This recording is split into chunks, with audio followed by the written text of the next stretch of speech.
Good evening, everybody. Welcome back. It is time to talk about your waiver wire pickups, all the moves you need to make to get ready for week 4. And there are finally, I think, a slew of interesting names worth chasing here. But here's the question is, who do you really want to get that will help you long term, and how much should you pay for it? Not how much how much should you pay to get these guys? Is anybody really worth your number one waiver priority if you got it? So we're going to get to your questions. And also, of course, we're going to talk trade. We'll talk start sit if you're ready for that. I don't know. Maybe you are. And anything else you got that is football related, we're here to answer your questions. We'll stay on for quite a while because it's a Tuesday. And sadly, that means no games. No. But we did have 2 last night. Man, well, you know what? Not disappointing. Not too disappointing. And in fact, Chris, maybe I can safely call them your Commanders. Are they your Commanders again? Not. Hey, they showed up. As much as I can have rooting interest in a real team, yes. And look, you gotta feel good right now about what you saw last night. I mean, man, that touchdown throw to Terry McLaurin at the end, towards the end of that game, that was impressive. That was an impressive throw. So I'm really more happy about, honestly, is because I hyped up this JD Terry McLaurin deep ball connection all off season, and then all we saw this year so far was just little dink and dunk. I'm just happy that I got to see, that's what I meant. That is it right there. You saw it twice last night. I mean, that second throw wasn't just accurate. Did you see where Terry McLaurin was when he threw that ball? Like, Terry McLaurin was like 10 yards, like not even 10 yards from the line of scrimmage. Like, he just knew he had that single coverage. He knew Terry would beat him, and he knew if he just threw the ball to that spot, that's where Terry would be. And like, that's what I talked. I'm like, that is what I said all off season, right there. Like that. Terry McLaurin has never had a quarterback that can throw a deep ball like this. So never. No, that's a legitimate fact, sadly. It's just funny. I mean, I know people just these days expect everything to happen instantly. And the days of rookie quarterbacks sitting and learning, that's way over, right? Forget it. Just throw them into the fire week 1. But also, people just automatically expect these rookie quarterbacks to be amazing week 1. And so we saw after 2 games, and we have people calling for Caleb Williams and Jaden Daniels, to be benched, and Shane Waldron needs to get fired, and Cliff Kingsbury is horrible, go back to college. It's like these guys don't know what they're doing. Maybe it's possible that they know a little bit more than the general public. Maybe they know, try to kind of protect your rookie quarterback in the first game or 2. Maybe it takes a little bit of time for these guys to get used to the NFL speed. And it took all of 3 games now for Jaden Daniels to look legit, and Caleb Williams to go for, I think he did, right? Didn't he lead the league in passing yards this past week, or did Burrow? Burrow didn't pass him, right? I think he had the most passing yards. I don't think Burrow passed him. I don't think Dalton passed him. I think he led the league in passing yards. But look, yeah, we live in a society now that, I mean, it's just, whatever's happened this instant is all that matters until the next instant, and then that will matter more than the instant we just had that mattered more than the other instance. It's kind of like, there's no long game anymore. There's no long game. It's all like right here, right now. That's exactly it. This is life these days. All right. So Jaden Daniels got that Commanders offense looking really good. Caleb Williams also. Now, this wasn't Monday night, but I'm just saying these rookie quarterbacks, at least they're definitely looking better than Bryce Young. So there's that. And then, there was that other game, which I don't know, wasn't really much of a game. Now, I think it's fair, more than fair, to ask, is Trevor Lawrence just given way too much credit? Or should I say way too much of a pass? Because no one's given a pass to Bryce Young. Like, he's horrible, right? Okay, yeah, he's been horrible. But it's like Trevor Lawrence, like his rookie season never happened. And okay, I get Urban Meyer was the reason. But still, what has he done to really show that he deserved any sort of contract, much less what he got in the offseason, and then even to be the starter still? Yeah, because this is, I think we're far enough into Trevor Lawrence's career now that we have to ask the question, is he just going to be a bust at this point? I mean, Yeah, I mean, haven't seen it, right? I mean, we saw it for like a half a season. Remember, year two, had that nice second half, took him to the playoffs, had that incredible comeback against the Chargers. But that's it. It's all we've seen. So yeah, you got to really start wondering, like, when are we gonna see the guy that we thought was being drafted, like, right, generational talent, like best prospect since Andrew Luck, all the stuff people threw out. Like, yeah, are we ever gonna see that guy? And it's not like the Jaguars haven't tried. I mean, they continue to bring in wide receivers. You know, they last year Calvin Ridley. This year they drafted Brian Thomas. They signed Gabe Davis for whatever that's worth. They still have Christian Kirk. It's not like they're not. You know, it's not like he's, you know, like Bryce Young last year where he's throwing to, with all due respect, Adam Thielen, Jonathan Mingo, right? Like, okay, like either very raw rookies or crusty veterans. Like he's had talent. So yeah, I think we got to be at the point now where we have to start wondering, is Trevor Lawrence just going to be a bust? Yep. And he really doesn't bring anything to the table in terms of rushing upside. You know, he did run a decent amount, at least in college, but nothing in the NFL. It's just, yeah, he's got weapons. Just, man. I also will just quickly throw out there, I think Doug Peterson has really been just kind of living off that Super Bowl win, you know, from Philly, and has really done nothing to inspire confidence since he's gone to Jacksonville. I think a lot of coaches really just do that. That happens, you know. Situation is right. Again, full credit to him for what he did that season in Philly. But it's not the same situation. He hasn't done anything since then. I would say the same thing for a guy like Sean Payton, honestly, in Denver. Like, yeah, he did win a Super Bowl. It was a long time ago with a different franchise. This is not a team that's in contention, but not here to pile onto coaches. We'll do that. Well, yeah, you know what? Let's keep doing that. Mike McDaniel of the Dolphins. Are you legitimately concerned now that this Dolphins offense is just basically going to be a train wreck? For 3 more weeks, I do think. I think we're going to see Tyler Huntley on Monday night, and maybe that'll help in the sense that he gives them that dynamic that they don't have with really anybody, right? Like the threat of running. Maybe that helps, but it's going to be mostly a train wreck until Tua comes back. Now the good news is I feel pretty strongly. I don't know. I'm not Tua. I'm not in his camp. I'm not his family, his friends, nothing. I have no relationship with Tua at all, but I'd be very surprised if Tua is not back as soon as his IR stint is up. I mean, he's been with the team like every day. He was at the game.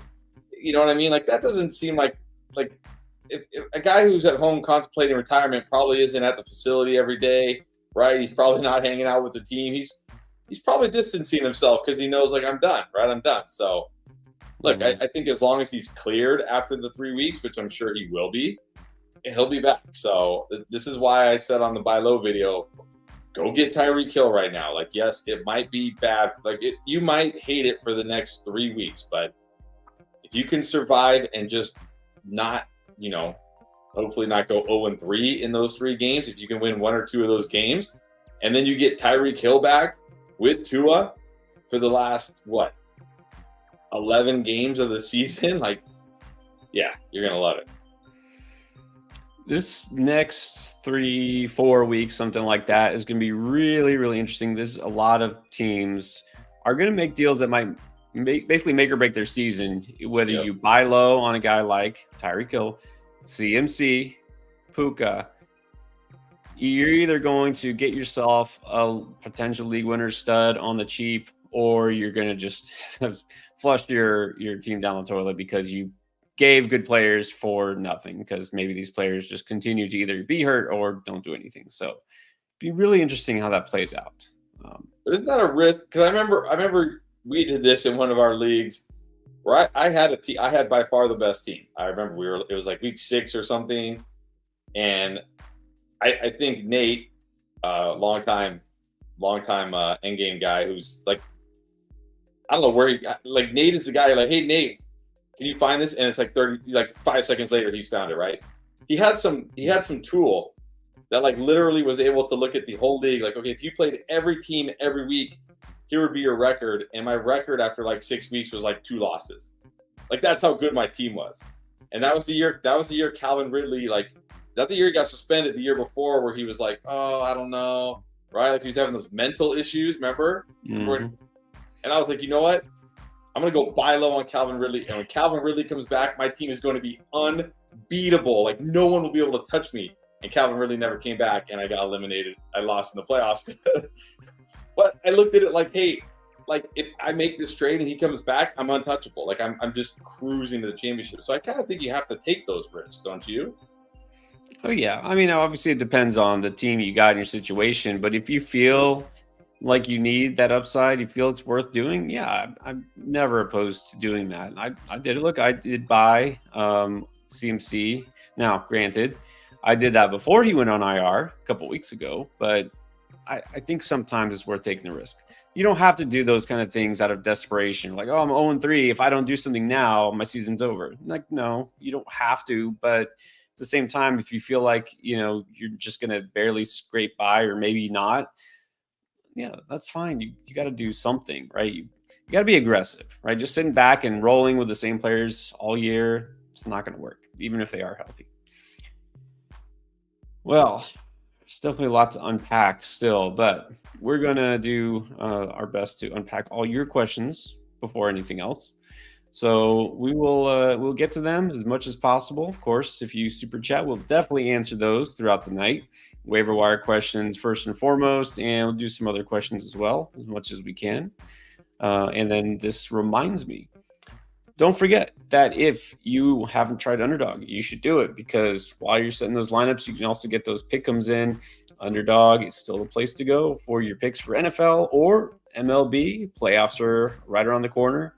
NHL, NBA is actually not that far off, believe it or not. It's kind of crazy. So all these sports and more. Now, if you happen to be a football fan, I'm guessing you are, you can do this. Take this free pick, Dak Prescott, just going over 0.5 total yards. Take the higher on that. That's a free pick for you. But make sure that if you do sign up for the first time on Underdog, use code ENDGAME, because that will get you not only this free pick, but that special bonus cash deposit match up to $1,000. So if you're going to try out Underdog for the first time, finally see what everybody's been talking about. Just make sure you use code ENDGAME to get all those promos. And if you still have questions after the stream or tomorrow, or maybe you just don't feel comfortable posting it here, you want to hear from us in person, you can use our app. It's called Draft Lane. So Draft Lane does exactly what it says there, connects us with you. You can ask, starts it, waiver trade, all sorts of questions, football related, of course. And if you want to try it out right now, the app is completely free to download. Just go to App Store, Play Store, and download Draft Lane, see what it's all about. You can sync your Yahoo Sleeper Leagues right now. Working on others for the following season, but right now, Yahoo and Sleeper Leagues will sync, and we can actually see your roster, see your league mates. You can get more in-depth answers because we can go ahead and check out what's going on in your league without you having to type every single detail. So you want to do this, maybe you want to ask one of those questions, you don't feel like super chatting or waiting, whatever the case is, try Draft Lane. We already had a lot of success from it. So again, Draft Lane is the app. It's free. You get a $10 credit in your account just for signing in right now for new customers. So again, try it out, and you can get your questions answered even off the air. All right.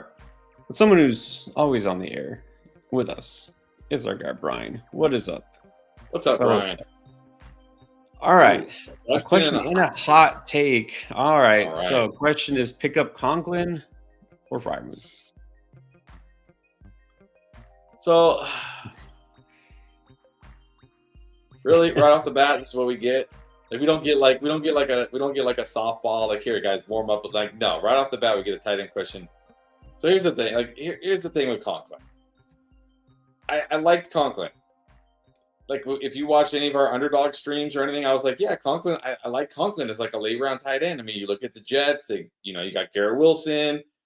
I didn't really factor in Alan Lazard, to be honest. I was like, you got Mike Williams coming back from ACL. Like I think there's a role for Conklin. And then what happened? Week 1, did nothing. Week 2, did nothing. Week 3, oh my gosh, Conklin. But we saw this already. Week 2, Hunter Henry, Mike Gesicki. Like, oh man, like, and nothing changed. That's the thing. Nothing changed because it's not like weeks 1 and 2, Conklin was barely playing, and then in week 3 they're like, let's put him out there and see what he can do. No, he's been running like 90+% of the routes the whole season. It's just for some reason in week 3 he got all these targets. Kind of like for some reason Hunter Henry and Mike Gesicki got all sorts of targets in week 2. Or like for some reason Isaiah Likely got all sorts of targets in week 1. You know what I mean? Like I mean, but also Muth, like, can he really be much worse than Muth? Probably not. I guess roll with Conklin, but I mean, it's tight. It's the tight end of the day. He could certainly be a trap. But Muth, what's Muth giving you? Like 6-7 points? Just, I guess, go with Conklin. Well, that's the thing. Like, Conklin could let you down and be a trap because you expected something. I don't even expect anything from Muth anymore these days. He can't disappoint me because I expect nothing and I figure I'll get nothing. I mean, at this point, I think it would take like George Pickens' injury or something. So just go with Conklin. And then here's the hot take. How hot is it? Carolina Panthers take. Mingo benefits over Leggett because Thielen, yes, will miss a few weeks on IR, the hamstring injury. Age has caught up with him because it's true. Mingo was drafted specifically to be that kind of big, oversized slot weapon. But do you think he benefits? I mean, I'm sure he benefits because maybe now he'll actually get on the field. But I don't know. Like, how many? Like, is Jonathan Mingo? Like, what? Like, is he even playing right now? What's his snap share and all that? Let's see. Even with Leggett, who's I don't know, is it Leggett or Leggett? I can't tell. I say Leggett, but I'm sure it's wrong. I'm sure it's because I always get it wrong. So I say Leggett, which means it's probably Leggett. Well, or something totally different. Yeah. For Xavier, I think that even him, it's like let's wait and see. Like Deontay, yes, all on Deontay Johnson. Let's wait. Definitely all in on Deontay Johnson. You could be right. I'm not picking up Mingo just yet. No. All right, let's do Dan Fuller. What's up, Dan? One of the first in here. 12-team full PPR, quarterback, 2 running backs, 2 receivers, a flex, and sadly a tight end. All right, but he's got Allen, Gibbs, Chuba, Bucky, Dowdle, Bucky again, Madison and Brooks. Okay, Wilson, Nico Jason, Deontay Jennings, Cooper. I don't see who is your tight end. I mean, do you even need a tight end?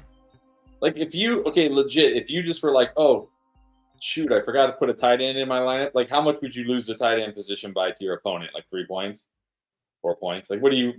Like, you're like, oh my gosh, I forgot to pick up a tight end.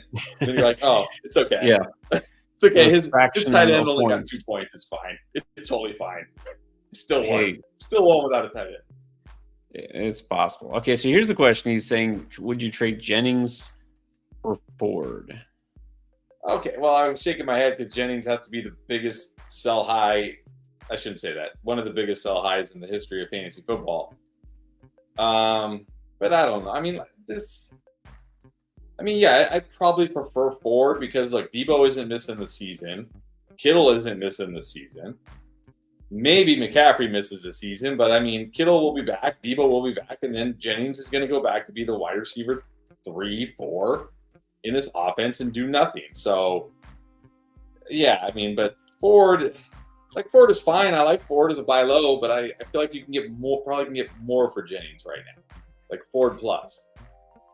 Yeah, I would say that I can't be in on Ford. It's just again, I don't think it's him specifically. There's always something. Like I feel like he always should do better than he does, but it's like, oh, we're gonna give Deontay Foreman touches, or like we're just gonna throw the ball 50 times this game, or we're gonna, just not score this game. It's like the Brown. I'm just kind of tired of the Browns, to be honest, except for Amari Cooper, and even him, it's like it's a roller coaster. So I think I would trade Jennings, but get someone better. All right. Royland. Done with T-Law. Yes. Agreed. All right. So drop him for who? Caleb, Herbert, Stafford, Geno, the Darnold. Not Herbert. He's hurt, probably. Yeah, I mean, even if he was healthy, not Herbert. I think it's got to be Caleb right now. He's got the best matchup this week. He's got the upside. I think it's got to be Caleb. Got to be Caleb. Yep. And then Sir Boomer is 3-0. Love seeing it. Got JD. That helps. Love coming back. HN, Monty, Bucky, Pacheco, Chase, Nico, Cooper, Deontay, Lad Downs, Goddard, Ingram. And you were Love and Dallas Goddard last week. Yeah. You might love him again this week, too. Yeah. Look, even if Ingram plays, I would stick with Goddard. Yes, definitely. I don't know. How good is this team? The 12-teamer? Like a 9?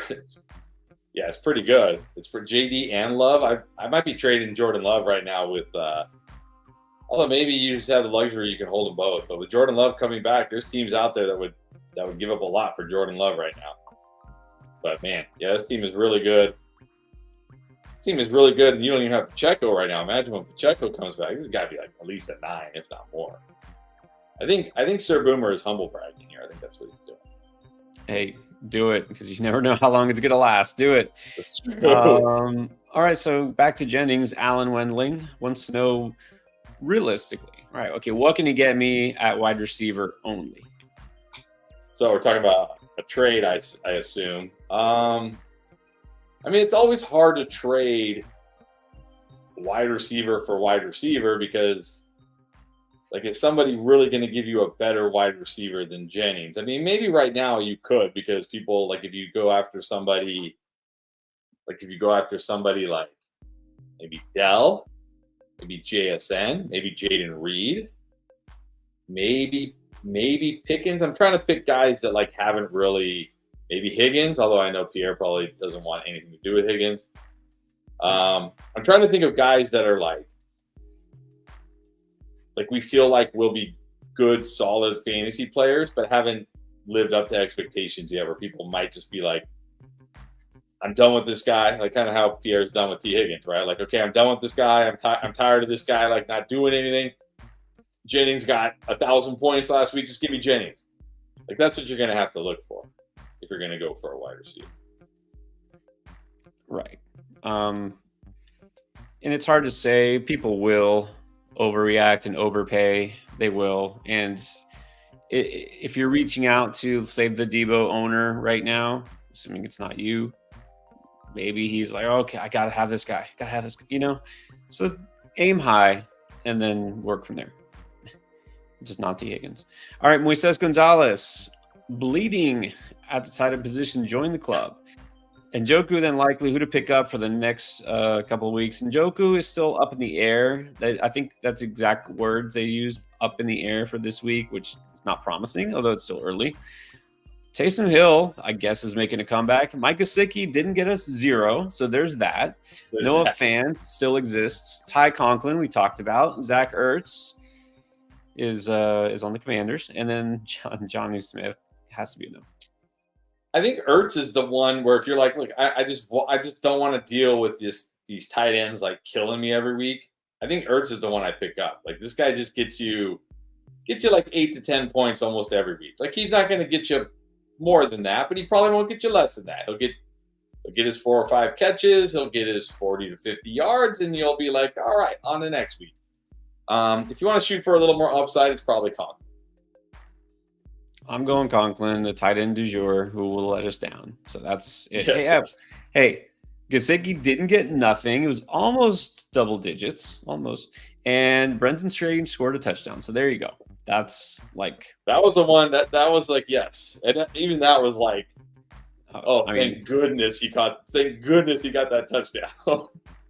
Which now looking back was a minor miracle, considering that's all the Jags did, and they didn't score at all basically the rest of the game. By the way, was Brenton Strange like the tight end 3 on the week just because of that touchdown? I know Goddard was 1, and I know or maybe Kmet, and then I guess Kincaid because of his touchdown. So it was Strange like the tight end 3 just because of that touchdown. Conklin in PPR was probably ahead of him. Oh yeah, Conklin too. That's right. So, Ferguson had a nice game too. I forgot about that. He was the tight end 8. Just because he had a touchdown, basically. Just because he had 2 catches and a touchdown. So tight end 8. The bar keeps getting lower. All right. And then he asks, who would I drop? Well, if you're not starting Likely, then drop Likely. You want 3 tight ends. I don't like. I feel bad for anybody that spent even a dollar on Likely. Mm-hmm. Yeah. All right. Gabriel, good evening. Half EPR, also 3-0, humble brag, which is very well deserved. Advice with this team: Mahomes, Cook, Robinson, Benson, Chase Brown, Javonte Akers, JJ Higgins, Jennings. That was nice. Mooney, Shakir, Kincaid, and 2 IRs.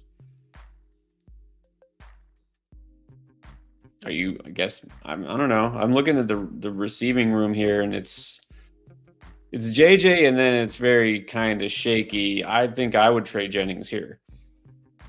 Yeah, maybe package like Jennings. Maybe package Jennings and Akers. Because you're going to hopefully not need Akers for the next couple weeks, however long Mixon is out.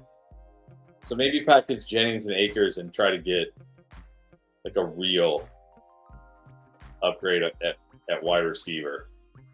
So maybe like where's Akers on here too? Yeah, again, maybe. Well, Terry's not a buy low anymore. He went off. Deontay. I mean, I do still think Deontay's a buy low. I think there's still a chance. Like, I think there's a chance. I said this on the buy low video. Like, I think there's a chance a lot of people are going to look at what Deontay Johnson did in week 3 and be like, okay, that was a fluke. Like, now I can sell high, right? Now I have a chance to sell high on this guy. Like, he went off, I can sell high on him. So maybe you could get Deontay. That would be nice. You're right. There's always doubters. There's always people who overreact and underreact. You know what I mean? People are like, yeah. Yeah, so there you go. That's what I would do. I mean, obviously you have a good team as is. So I don't think you have to make a move here, but that's what I would do. All right, let's get to John. Was offered CMC and J.K. Dobbins for Bijan, the Achilles duo. No, just see, this is not, when I say like buy low for CMC, buy low for Tyreek, and I said this, well, I didn't put CMC on this week's buy low, but I said this about Tyreek. I don't want to trade. I'm not trading a stud or even like an elite player for Tyreek Hill. I'm trying to trade 2 good players for Tyreek Hill, like a solid wide receiver 2, a solid RB2, or maybe even like a high-end RB3, something like that, a wide receiver 3 and RB2, something like that for Tyreek, to a team that is like just freaked out right now, thinking like, oh my gosh, like, again, only able to think about the here and now, not able to think about like, well, what if like in 3 or 4 weeks Tua comes back and Tyreek Hill is great again? Like, no, just freaking out right now, only able to think about today, right now. So let's say, hey, here's 2 good players, right? Like, here's 2 good players. These guys are good. Give me Tyreek. Because that way, you don't completely hose your team. Like, if you trade Bijan for CMC and CMC never comes back, you've just hosed your team, right? Your team is hosed, unless Dobbins looks like week 1 and 2 Dobbins again, which I doubt. So when I have a guy like Bijan, a guy like Brees, a guy like JT, Saquon, I'm not taking the risk of CMC. Not taking the risk. And we can't just pretend that J.K. Dobbins is risk-free now because he's made it through 3 games. We can't. True. Look, as soon as I read the first sentence here, John's like, no. If you're giving up Bijan, no. Do not do this. And I want you to just think about, you were offered this trade. Why is that guy wanting to make this deal? Why did he offer it to you? So think about that. All right, and then Abba Manu, welcome as always. 12-man PPR needs a backup for Laporta. Yes. All right, here's the wait. Well, Ingram is out there on waivers. Now, we're still not 100% sure he's going to play this week. I know the problem is if you go pick up Ingram, you might still need another tight end this week. Right. Conklin. I mean, I think Conklin's the logical choice. I don't know. I mean, if those guys are out there, maybe somebody else wants to pick up Conklin because he was a top 5 tight end in week 3. But I'm picking up Ingram, and if not, probably you can pick up Strange. I'm guessing Strange is maybe is Strange taken, probably not. I mean, I'd have to think if Ingram's available, Strange has got to be available. Like, right, exactly. That's what I would. So yeah, maybe just pick up Ingram, and then if he doesn't play, go get Strange as a last minute fill in, and you can drop Gus. You can definitely drop Gus. Drop Gus like a bad habit. And then finally, Titans or Texans for defense. Texans against the Jags, Titans against your Dolphins. Oh man. Texans. But what if they do give the ball to Tyler Huntley? Not like I'm scared that Tyler Huntley isn't going to turn it over or take sacks, but he's got that rushing upside. He could like run in 2 touchdowns. I think I just go Texans. They have a good defense. They're at home. I think it's time to just start streaming against Trevor Lawrence. Stream against T-Law. That's it. Why wouldn't you go against this Jags offense when they're kind of in shambles? I think it's a big bounce back week, not for Jacksonville, but for the Texans. So I'll go Texans here. All right. And this is actually a good point. Briar Evans, is this just been a weird season? I know, like we probably say every year, well, we didn't expect this. It's weird. But I swear, and maybe this is recency bias, doesn't it feel like this is the weirdest beginning to a season in a long time? It does feel that way, but then I do also like what you just said. Like, does it just feel that way because we're in the moment, or is it actually this way? Like, I'm looking at last year's scoring. Let's take out. So the top running backs last year at this point through 3 games were CMC. Breece Hall was oh no, that's the whole season. I'm like, that's not right. Okay, hold on. I'm like, this looks great. Okay, so the top running backs through the first 3 games were Mostert, McCaffrey, Walker, Tony Pollard. Wow, he was actually good. Kyron, Achane, even though he'd only played 1 game. Wow, 50 points.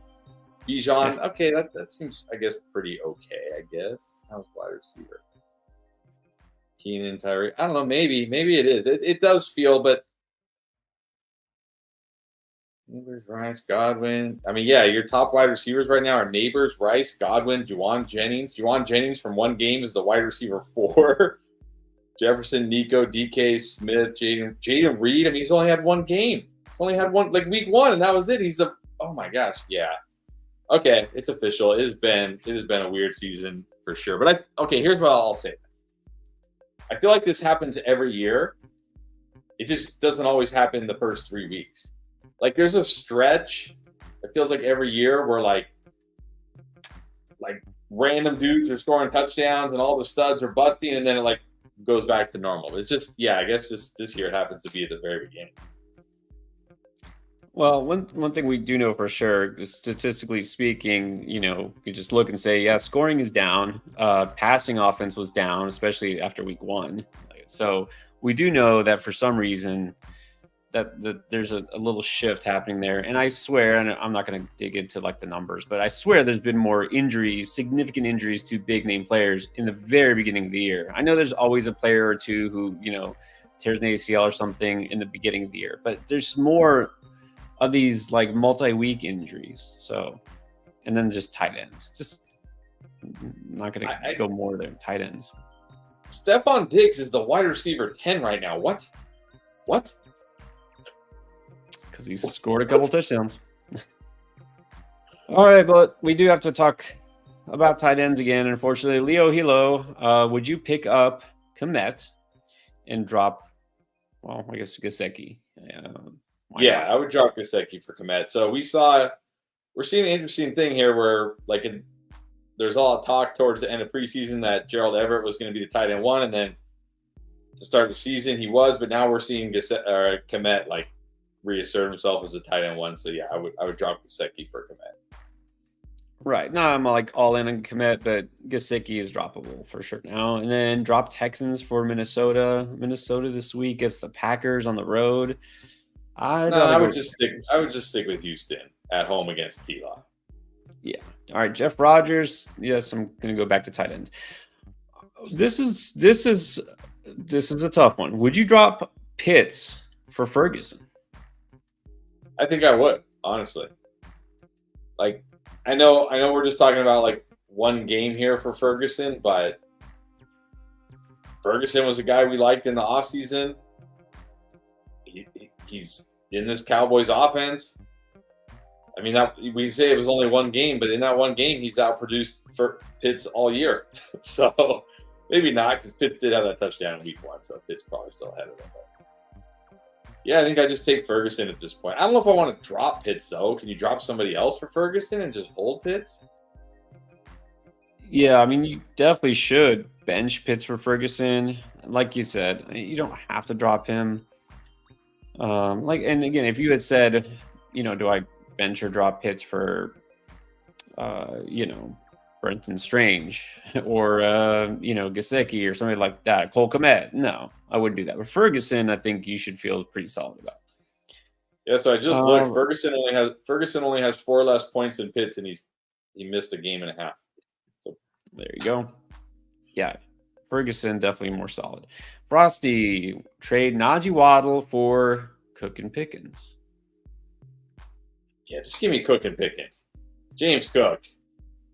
I mean, again, it's only been 3 games, but man, James Cook looks great.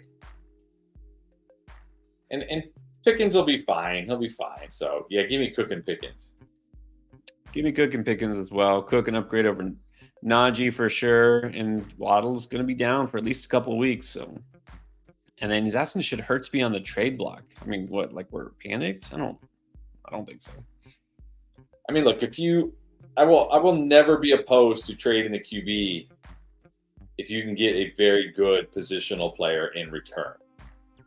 And of course, like maybe you drafted Hurts and Jaden Daniels, or Hurts and whoever, and you're like, I feel good enough about my QB2. Then yeah, go ahead, trade Hurts, get a really strong running back or a really strong wide receiver in return for some team that's just desperate for an elite quarterback. Yeah, and the question is, should he be on the trade block? Not necessarily, but you can trade him. I mean, that's fine. I mean, streaming quarterback, it's not not my favorite pastime, but it's doable. It's definitely doable if it helps you in other places. Let's see, rough times. It is a new week though. All right, so he's got a 10-team PPR league, 1 and 2. Got Hurts, Holland, Allen, Moss, Pollard, Brooks. Traded Sharp for Najee today. I kind of like that. You like that? Sure. I mean, Najee's not like, I'm fine trading away Charbonnet because Kenneth Walker could be back this week. Right. But Najee's just not a guy I'm trading for. Like there's nothing wrong. There's nothing wrong with Najee, but at the same time, there's nothing right with Najee. Like, you know what I mean? Like I'm not gonna, like, you're not gonna look. I mean, who knows? You never know. But you're probably not gonna look back at the end of the year and be like, that was the deal. That was the deal. It's just gonna be one of those deals where you're like, oh yeah, I forgot. Like, oh yeah, that's right. In like week 4, I traded for Najee. I forgot all about that. You know what I mean? So I'm totally cool with trading away Sharps. I would just like to give somebody else. That's just personal preference.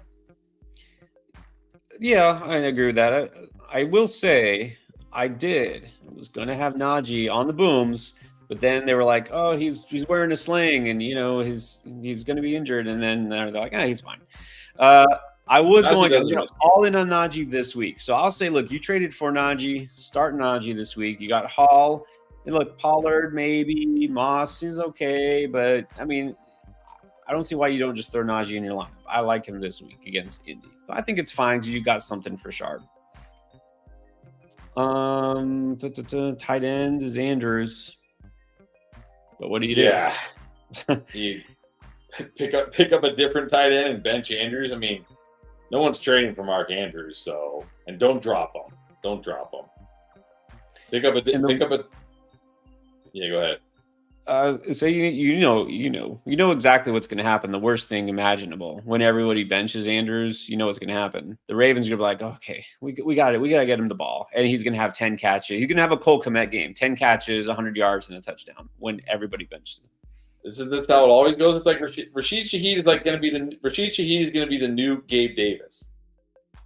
When nobody starts him, he goes off, and then when everybody's like, "All right, put him back in your lineup," he'll do nothing. That's what happened this week, right? Everybody's like, "Okay, fine, you're in my lineup, Shaheed." Nothing. So there you go. All right, let's move on. Just get to Jacob Danner just subbed. All right. Thank you, Jake. We appreciate that. He is 1-2, so let's see what we can do here. Think I can trade Aaron Jones and Waddle or McLaurin for Etienne and one of those receivers. Other team wants Aaron Jones badly. I mean, I think you can, but my question is, why would you? We're putting, I mean, look, at this point, I know we both had Etienne higher than Aaron Jones. Are you now, based on how horrific the Jags offense looks, are you putting Aaron Jones ahead of Etienne in terms of fantasy value? Probably, but I mean, only slightly. It's not like I have Aaron Jones, like I would put him way ahead of Etienne. Only slightly. And then, I mean, I think I could say, okay, those two players running back are pretty close. And then Flowers or Wilson over Waddle McLaurin? Yeah, I mean, I'm still going to put Flowers and Wilson over those guys. I mean, over McLaurin and Waddle. Because at least you don't have to worry about, like McLaurin, yes, I'm very happy with what I saw last night, but at the same time, it's one game. Like, we need to see this repeated over and over before you were fully, bought back in. And without, Waddle, like Flowers, Garrett Wilson, I mean, okay, Garrett Wilson, maybe you have to deal with Aaron Rodgers, we'll see here, but you don't have to deal with, like, is it going to be Tyler Huntley for the next 3 weeks, or going to go back to Scott Thompson, Tim Boyle? Like, when is Tua going to be back? You just don't have to worry about that. So, but at the same time, I don't know if, like, why can't you just trade, or I guess you probably want a running back in return for Aaron Jones? Well, like, not knowing would assume that's his RB2. You're thinking just do like Jones for Flowers straight up? Yeah, but I mean, if you need Aaron Jones, I can see why if you need, he's like, hey, if I lose Aaron Jones, I'm starting, whatever, like this terrible running back every week or something. So, right. Well, look, this guy wants Aaron Jones badly, and he's saying, here, Flowers, Wilson, Dell. Okay, see if he'll do it. If you can get by with it and you're okay at running back, see if he'll give you Flowers straight up or Wilson straight up. And if that hurts you too much at running back, I think I'm okay doing Jones Waddle for Etienne and one of those first two, Flowers or Wilson. I think that's still fine. That's fair. All right. Spearsy is here. Good evening. Dropping Zamir White, as you should. Other RBs, Braylon Allen, Bucky Irving. Which one? Oh. Both good. Both good, but I think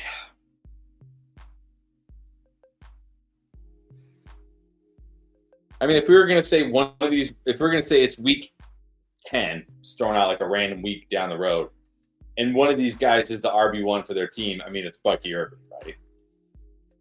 Like the only way it's Braylon Allen is if Brees is hurt. Like, we really think Braylon Allen will like take over the RB1 role from Brees? Like, no, he's got to be injured. Like, how long do we really think that Bucks can go before it's like, fine, Bucky Irving's just our RB1? It might not be past this week. They're already talking about elevating him. But here's what's interesting is, and this is what I thought you were going to say. If you ask, okay, who's more likely to be the lead rusher or the RB1 for their team? It's definitely Bucky Irving. But if you said, okay, if you took out both Breece Hall and Rachaad White, or either one of them out of the equation, who would be more valuable? Oh, Braylon Allen. Braylon Allen. So I think this comes down to need. Like, if you're deep and either one of these guys, like if Zamir White's like your fourth or fifth running back, you go Braylon Allen. If you think you might have to start one of these guys in a bye week, or you're, I don't know, sketchy, your RB1, RB2 is like J.K. Dobbins, and, maybe go Bucky Irving. Does that make sense? I think. Okay. Yeah, it makes sense. But I think I'm still going Bucky Irving because, I mean, you're right about the fact that, like, if we took those guys out of the equation, I prefer Braylon Allen. But you need Brees to get hurt, basically. You need, like, you're just sitting there every week waiting for a Brees Hall injury. Whereas, like you said, this could be the week where we're like on the panic video. I'm like, okay, it's a 10 for Rachaad White because he got 5 touches this week, and Bucky Irving got 15. You know what I mean? So I'm gonna go with the guy with the path of least resistance. But I think they're both they're both great pickups. So You make a fair point. That's true. Bucky is a very closer path to fantasy relevance without an injury. So that does make sense. I mean, they're both good options. yeah, Can you they're drop both somebody good. else? Maybe. I don't know. All right. It's a fair question. Other John. I like how he asked it. What QBs would you not bench AR for? Let's see. I mean, there's still a few. Trevor Lawrence. Yeah. Trevor Lawrence. Deshaun Watson. Sean Watson. All right. But would you bench him for Mayfield this week? Yes. Like Why I would not? start Mayfield over him. Probably not Stafford. I would probably start him over Stafford. I'd start him over Knicks. I'd start him over Brissett. I'd start him over any whatever Charger quarterback it is. I'd start him over Minshew. I'd start him over whatever Miami quarterback is out there. I think Daniel Jones is where I have to think about it. Daniel Jones is like the line where I have to start thinking about, like, okay, do I start Daniel Jones or Anthony Richardson? Yeah, I did not think we would be here after week 3. But for Mayfield, yeah, do it. Against Philadelphia, do it. Juice, not a Saints question. Is Tutu worth a pickup? I'm not falling for the 2-2 trap. We've been here before. Not falling for the 2-2 trap. How many different Rams receivers can we be fooled by in one season is the question. No. Not. No. DFS, sure. Redraft, no. Alexis Aguilar is back. I don't see a question immediately.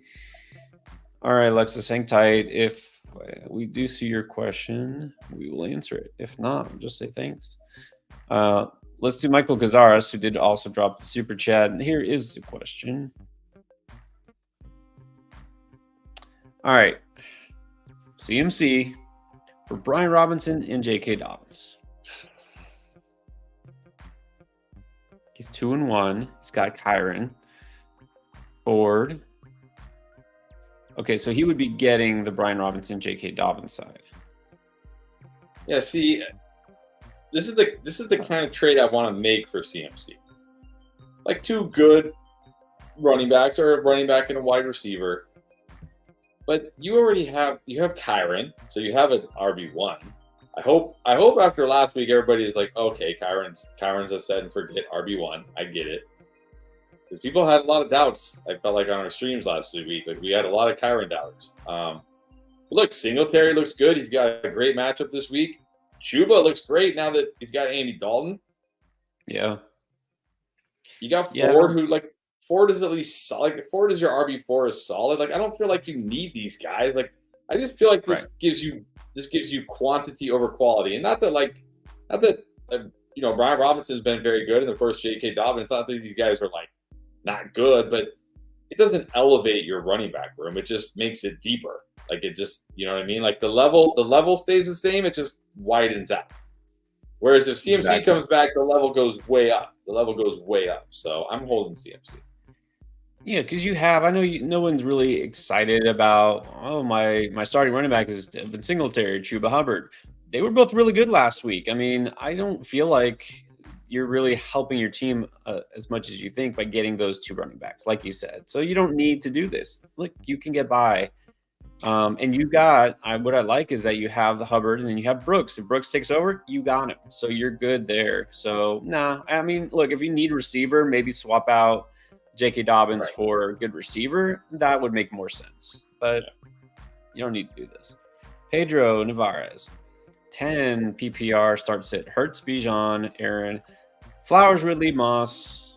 Bench is AJ Brown, Stevenson. Okay, so benching Stevenson, looking to trade Stevenson. Yeah, I mean, you got Bijan and Aaron Jones. You don't need to start Stevenson, Flowers, Ridley. Yeah, Moss gets the Panthers this week, right? So you got to feel pretty good about Moss, I guess. I like Stevenson this week, though. I don't think, I know after last week, everybody's going to be really down on Stevenson, but 49ers run defense hasn't been good, and they just lost. Who's that? They're one of their really good interior linemen. I don't remember his name. Out for the season, I think, with a torn pec. So that's a big blow. But, I mean, yeah, if you can – the problem is, can you trade Stevenson right now? Maybe. Maybe you still can. I think you still can this is a 10-team league, so not as deep, but still, I think somebody out there probably needs a running back, so you can. That's fine. Flowers, Ridley, Moss. Yeah, I agree. Getting a good receiver might be worth it. Flowers is good, but not like your elite receiver. Ridley is preferably more receiver 3. And I know AJ Brown's hurt, right? You can't help that. But yeah, I think you can do this. Dominic Harris, real quick. Is Corum droppable? It depends who you're picking up. If you're picking up somebody good and usable that you can use right now, yeah, I think you can drop Corum. He's just a handcuff. Right. Stash, if you have room. Stash only. All right, next is Austin Swink. Trade Pollard and Jones for Bijan. He said he did this. Traded Pollard and Jones for Bijan. Is that a win? Yeah, anytime you're getting the stud, it's going to be a win. Unless you're giving up 2 studs. You're giving up 2 good players. So yeah, this is a win. Yeah, I think this is totally fine. What about the Joel Bear? You ready to drop Xavier Worthy for a guy like Jordan Addison? This is actually close. But it must be a shallow league if Addison's out there and you're thinking about dropping Worthy. So, if it's a shallow league, I guess. I'm not excited about Addison necessarily. I don't know. I might just hold Worthy and hope it gets better here, but maybe that's just wishful thinking on my part. Yeah, this is fine. It's tough, but I got to think of it this way, just disregarding last week and the week before, where he did nothing. Well, Addison did nothing too because he didn't play. Would you rather have the number 2 receiver in Kansas City or Minnesota? I think we still got to say Kansas City. So I probably wouldn't for Addison. I did tell somebody on the Draft Lane app today that they could drop Worthy, but that's because their waiver wire had guys like Deontay Johnson, Juwan Jennings, like Christian Kirk, all these players were on waivers. Okay, in that case, and Xavier Worthy was like his 5th or 6th receiver. It's okay, in that case, sure, drop Worthy. But I don't think this helps you. Of the people, that's nice. The bench outscored the starters, and he somehow still won. That means your team was loaded, I guess. Jeez. Okay, you must have a stacked team. Yeah. Either that or your opponent just did not have a good week. Could be that too. This is a tough one. Let's help Basilo Dane. If you got Brock Bowers and Trey McBride, who are you holding? Who are you trading? Honestly, the answer is I'm trading the guy who gets me the best player back. Now, obviously, you don't know who that is, but what I'm doing here is I'm shooting a message out to my league like, hey guys, I got Bowers and McBride.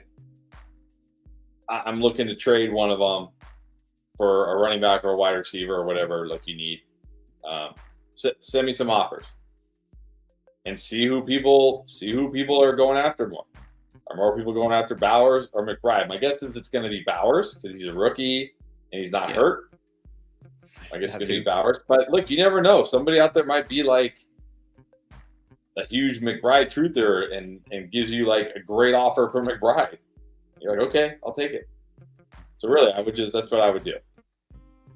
Yeah, I would guess you'd get more for Bowers right now, but you never know. So whoever you get, if somebody hypothetically comes back and says, "Well, I'll give you whatever player that you really want," like Malik Neighbors or something, and you pick which tight end you send me. I like them both.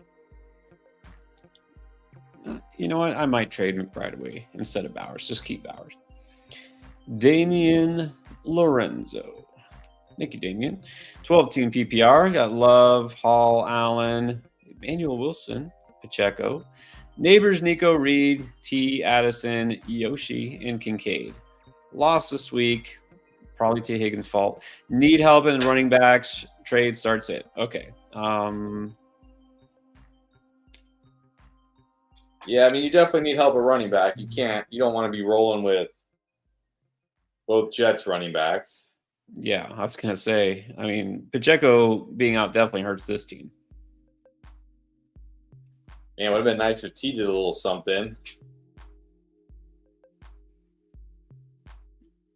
Good news is Jaden Reed startable again because, Jordan Love is back. So that helps.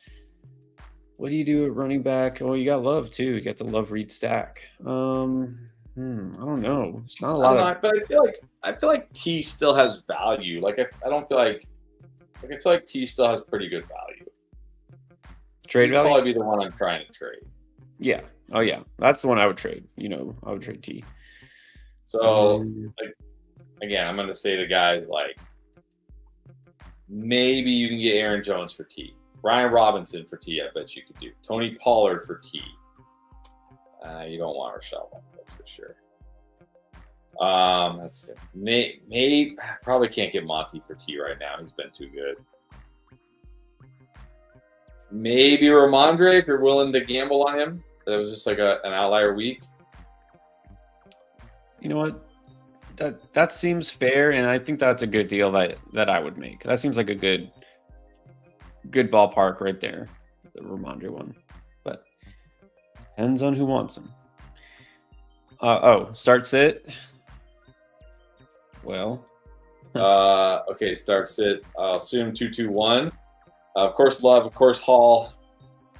I guess Braylon Allen. You just roll with the Jets backfield, I guess. Hope Emmanuel Wilson has a repeat of last week, but I doubt that with Jordan Love back. So I guess just roll with the Jets backfield. You got to start Neighbors and Nico. Of course, you're starting Kincaid, and I guess I'm flexing. I guess I'll flex Reed. Yep, agree with all that. All right, Wishes de Lavara. Dropping Christian Kirk, and Christian Kirk finally just did something. Would you drop him for downs? No, this is not the time to drop Christian Kirk. He finally did something. Yeah. Did I miss something? Did Josh Downs do something? Not really. I mean, I saw stat about his first read target share in his first game back was pretty high, but it doesn't matter that much if the targets are all off target. So. Right. Yeah. He didn't do anything. Let's see. What was his first read? Where did I put him? Right here. His first read. I'm not seeing that. I'm seeing 5% according to fantasy points. Let me see. Well, because I did see that too. My source is Twitter, so it could be wrong. Yeah, I mean, but it's usually. I think that was like Jacob Gibbs who said that, and he's usually pretty on it. Okay, well, okay, so that's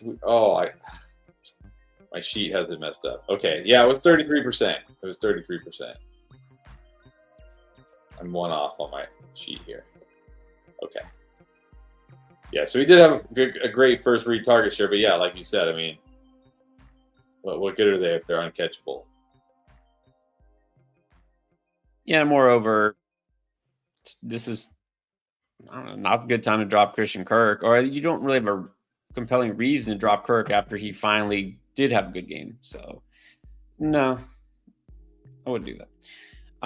Let's see. We have Amar Datani. Would you trade Kenny Skywalker for Pollard and Kelsey? I like that we gave him a different nickname. No. No. Again, Kelsey is not a guy I'm trading for. And I don't like. I prefer Walker to Pollard. So, nah. Nope. Like on Fryermuth, for as bad as he's been, has been much better than Travis Kelsey. Sad but true. Sad but true. No, not buying into Kelsey. Just can't do it. This actually, that's funny. Somebody just said this, and I'm scrolling down here. Joe Scarecrows wouldn't trade anyone for Kelsey. I wouldn't either. No, not trading for Kelsey right now. Steve James. All right, here we go. And we did talk about this. I know the QB start sit hasn't come out yet. Pat Mahomes, not an absolute must start anymore, but could you go here? JD over Mahomes. Mahomes does get the Chargers defense.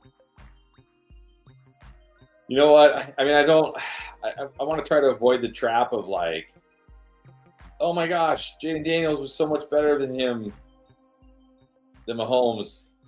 But at the same time, I don't think it's a trap. Jaden Daniels gives you that rushing ability that just Mahomes won't. So, could Mahomes outscore Jaden Daniels this week? Sure. But is it going to be like if Mahomes outscores Jaden Daniels this week, it's going to be because Mahomes had 18 and Jaden Daniels had like 15, right? It's not going to be because Mahomes had 35, probably.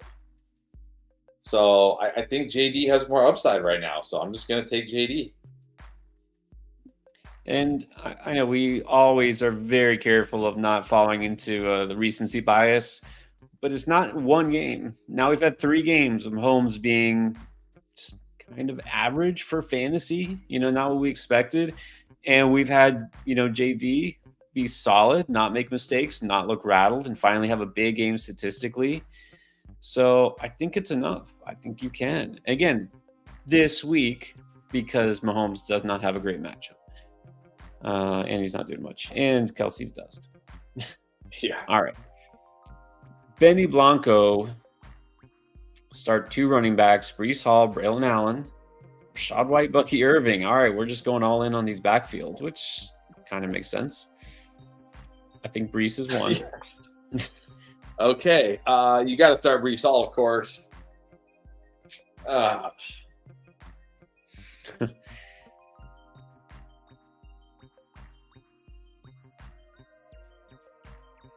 Oh, man. Why are you in this position, Benny? Like, why don't you have a running back from a different team?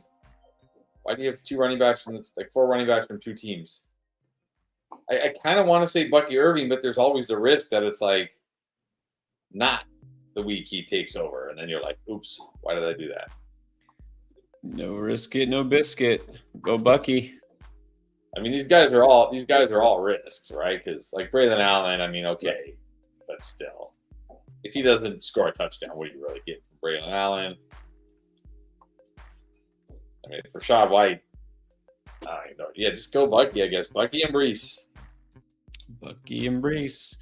Komet over Laporta. This is assuming Laporta is fine and healthy and plays, of course. It's a low ankle sprain, right?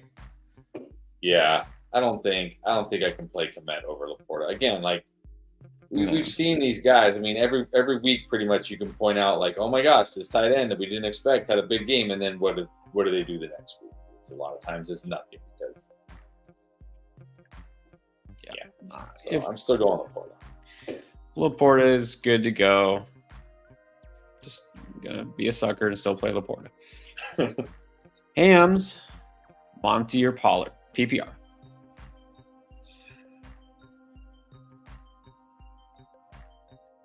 I mean, I guess you just got to keep rolling with Monty, right? Yes. I like Pollard. I like Pollard a lot this week, but I mean, Monty's been so good. I think you just got to keep rolling with Monty, right? They're at home. Keep rolling with Monty. Pollard, I know, has some upside. I thought that last week. He does this week, but I'm rolling Monty. Andy, 10-team PPR, start 2 running backs. Got Connor, B-Rob, Walker, and Moss. I mean, all right. Well, at least we have 4 different teams here. Right.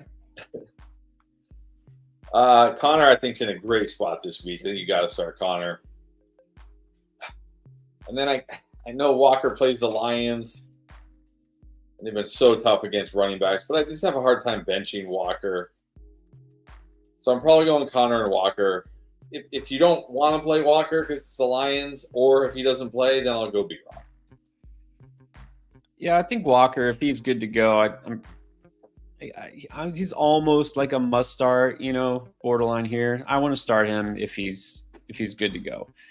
And then between Connor and B-Rob, I'll say this kind of comes down to matchup on a weekly basis. Against the Commanders, I'll take Connor. All right, so 2 receivers and a flex. Who sits here? Higgins, Cooper, Flowers, Jennings. I think you got to start Cooper and Flowers.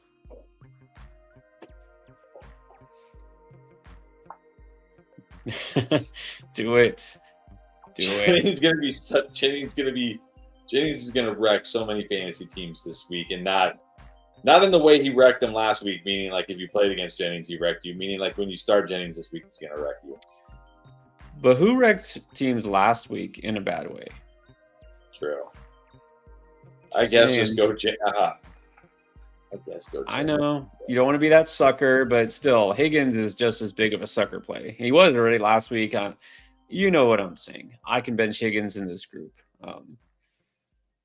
Jennings he's not going to go for 175 yards, but he's still a pretty solid wide receiver 3 flex type. I mean, 10 team, sure, but yeah, I think so. All right. Big Bamboo. This is a good question. If Roma Dunze is still out there, she shouldn't be. How much fat?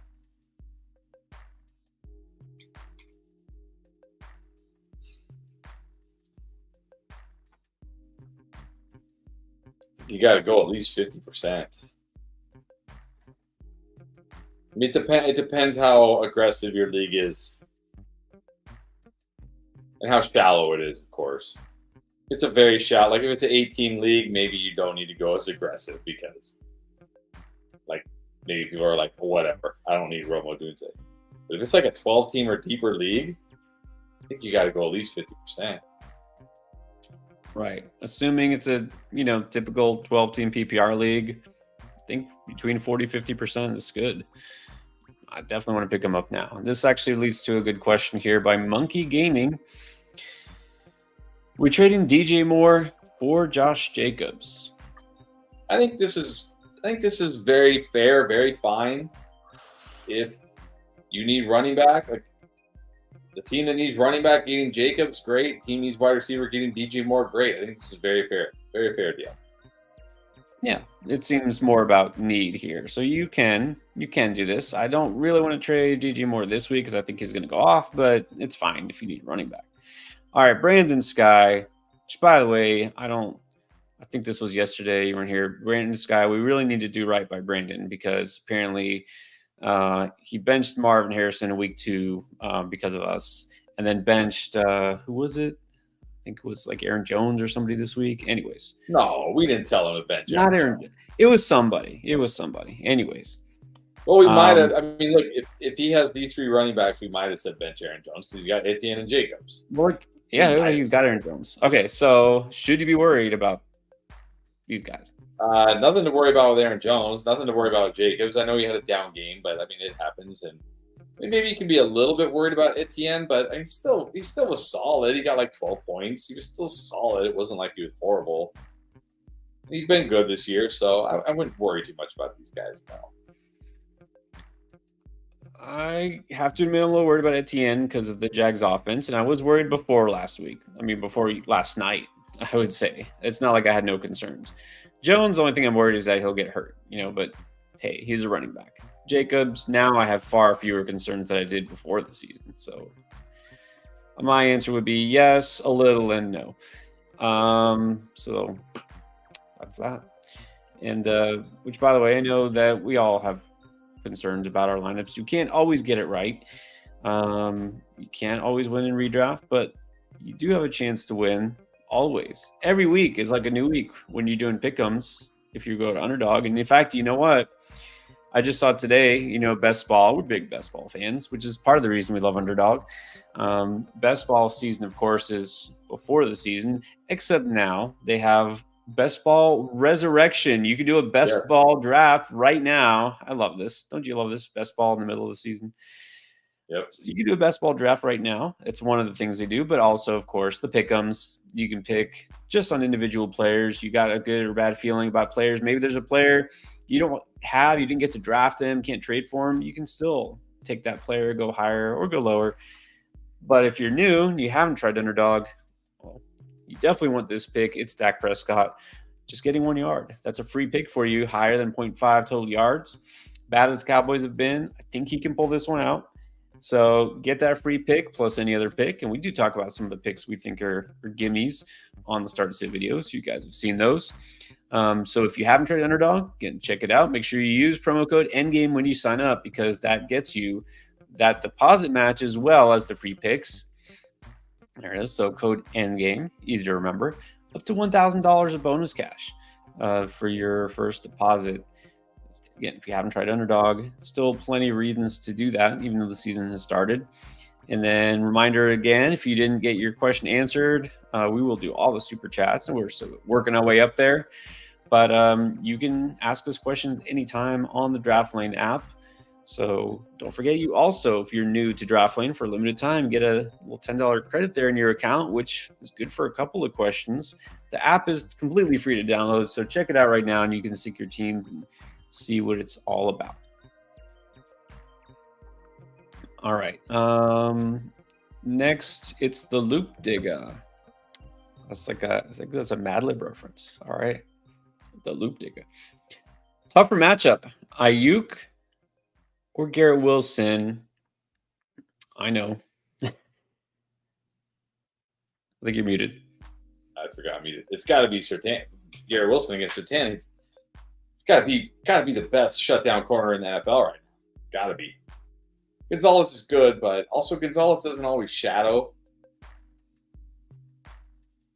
And we saw Garrett Wilson had some moments against him, but it's got to be Surtain. It's got to be Garrett Wilson. That's a tougher matchup for sure.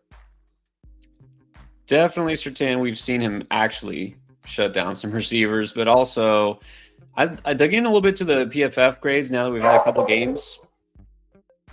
And I was disappointed and surprised. Gonzalez not actually doing that great, honestly, as far as PFF grades go.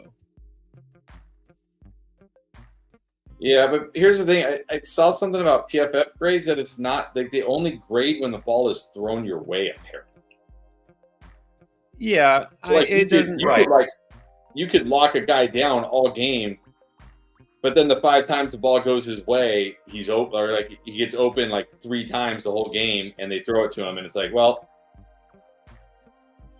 yeah, you didn't grade very well on those 3 plays, but he locked him down every other play. Like, that doesn't make any sense. Like, come on, PFF, what are we doing? How do you only grade these guys when the ball is thrown their way? To me, that's irrelevant. Like, sorry, PFF, that's completely ridiculous. That's ridiculous. Guy locks the guy down for the whole game, but the guy gets 3 catches. It's like, well, he was open on those 3 catches, so your grade isn't very good. What?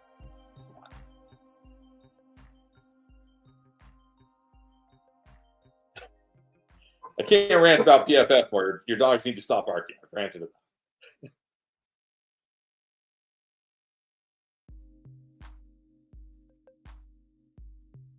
They're still going. Do you use your 3rd waiver priority for Jennings? I would say only if you're desperate at wide receiver for right now. Again, remember, Debo is going to be back. Kittle will be back. And then you waste your 3rd waiver priority on a guy that maybe you used him for a few weeks. Really? Yeah, I don't think so. Jennings to me is like if you need him in the short term, sure. But if you don't really need him, I would probably just hold my 3rd. I would hope like somebody ahead of me uses theirs and I can move up. I mean, if it's the first waiver priority, okay. Maybe you want to hold it for something that might really be a game changer. And once you get like 3rd, 4th, I'm like, that's fine. If you need him, if he's startable to you, I think I'm okay with this. Yeah, I agree. You don't have to add Jennings everywhere, but I mean, obviously this depends. All right, but Spaceman Drew, what's up? Smith out, most likely. Here's the lineup. Zach Moss, Marvin Harrison, Garrett Wilson, Kincaid, Addison at the flex, Bucky at the second flex, got Pittman on the bench, Gibson, Austin, Yosevich. All right, so we're just seeing if we're making any changes here. Gibson, Moss, Harrison, Wilson, Kincaid, Addison at the flex. Yeah, I guess. Oh, man.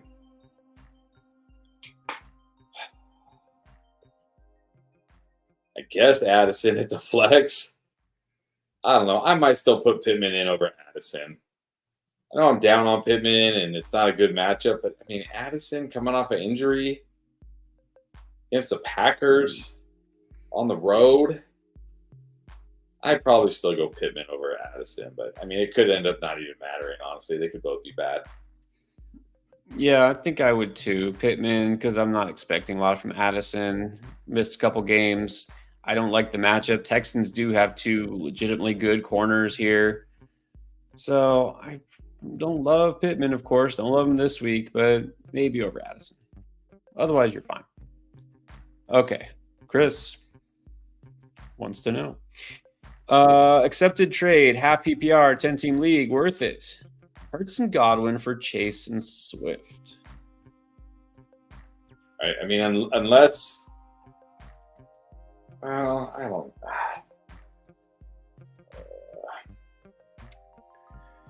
I mean, I know Godwin has been great. I still don't think he's Jamar Chase necessarily, but it still kind of feels like you gave Hurts away here to get nothing. Because are you starting Swift in a 10-team That's league? the problem. Yeah, my first reaction was exactly like yours. Like, as long as my QB that I have to replace Hurts is halfway decent, I get Chase. But then I'm like, wait, but then I get Swift. So basically, you traded like Hurts and Godwin for Chase. Yeah. I mean, look, you're probably not going to regret it. Chase will be great, but I would have liked it if the other name besides Swift was almost anybody else, to be honest. I mean, someone decent. I really would have even preferred it was like Jonathan Brooks, like somebody who hasn't even played yet, who at least could have some value. You know what I mean? But slight overpay, I guess. It's an overpay for Chase, but you might not feel it because you have JD, but slight overpay. Marcos, 14 teams, 3-0. Very nice. Allen, JT, HN, Neighbors, Amari, Ferguson, got Mason. All right, well, there you go. You got 3 good running backs in a 14-team league. And you got Monty and Brian Thomas and Christian Watson. Not bad. Yeah. I mean, you still got to roll HN out there, right? Yeah, I think still got to roll HN out there. Yeah, this would be a great team this would be a really good team in a 10-teamer. How did you do this in a 14-teamer? Well done. Yep, no changes here. You're good. Just keep going with what you got. All right, Renzo again. Sub trade Jahmyr Gibbs and Deontay Fabrice. Nah, I don't think the gap from Brees to Jahmyr Gibbs is enough to warrant Deontay also being thrown in. Like, oh, that's not the one I wanted to show. This one, yeah, this I agree. It's like not a big difference really between Gibbs and. I mean, I would take Brees over Gibbs, but it's not like a major difference. So I don't feel like you should have to also throw in Deontay Johnson. Just hold Gibbs and Deontay. Yeah, exactly. Again, it feels like you're kind of giving away Deontay after his huge breakout week. Ethan Struby, 12-man, is 0-3. So let's help this team out. Got Lamar, got Kyron and Mondre, JJ, DK, Ferguson, Pittman, Rashid, Odunze, Sutton, Downs, Gus Benson, Likely, Strange, and Foreman. Got some good players in there. I mean, I don't feel like this should be an 0-3 team. This is like, yeah, how is this team 0-3? I mean, JJ's been. That's why. Okay, I mean, yeah, like that's what you got to look at sometimes, right? Like, are you 0-3 because your team is terrible, or are you 0-3 because you just, you're getting unlucky? Like, I gotta feel like this team's getting unlucky. I mean, Mondre was great the first 2 weeks. JJ's been great every week. DK's been phenomenal the last 2 weeks.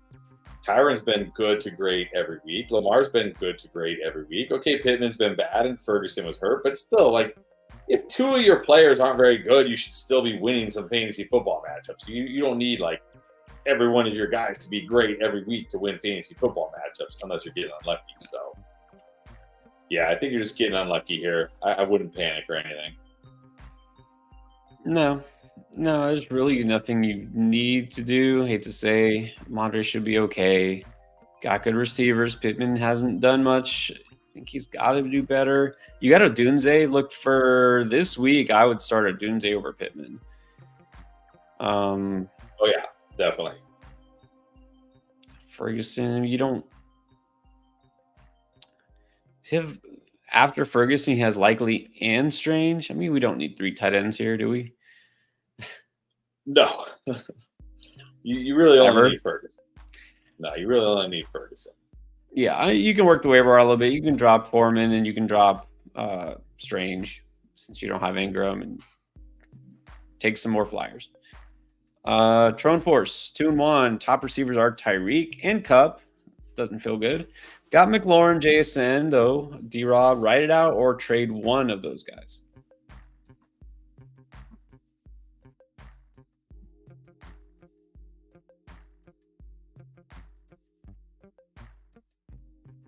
I mean, if you can, I think Cup is probably the one I want to trade.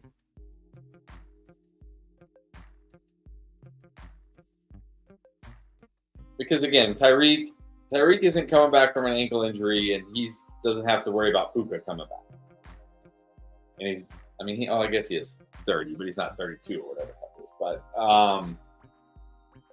Cup is going to be coming back from an ankle injury, which always can linger. You never know how healthy he'll be even when he comes back. And then Puka will be back. So I think Cup's the one I want to trade. Now, like, you're 2-1, so there's no need to panic here. There's no need to be like, oh my gosh, I have to do something. You're 2-1. If you can, like, trade Cup, or even if you could trade Tyreek, if somebody's going to give you 2 really, really good players, or if they're going to be like, if they're looking at it like, I don't know if anybody's saying this, but if they're like, I'd rather have, I don't know what wide receiver they'd say, or if they're like, I'd rather have, I'll give you, well, do you need a running back? What do you need? I guess you need wide receiver, so that doesn't really make sense. But if they're going to give you like if they're going to give you like a really good wide receiver and a pretty good running back, I might trade him away. Same with Cup. But again, you're 2-1. I don't feel like you have to do anything there. No, you should feel better that McLaurin finally did something. I feel good about Jason still next week. So you can write it out. But, of course, you can always sell high or low. I don't know. Just sell a guy like Cup for equal value. I think that's fine. Joshua Delgado, trade Mason for Mixon, Akers, or for London.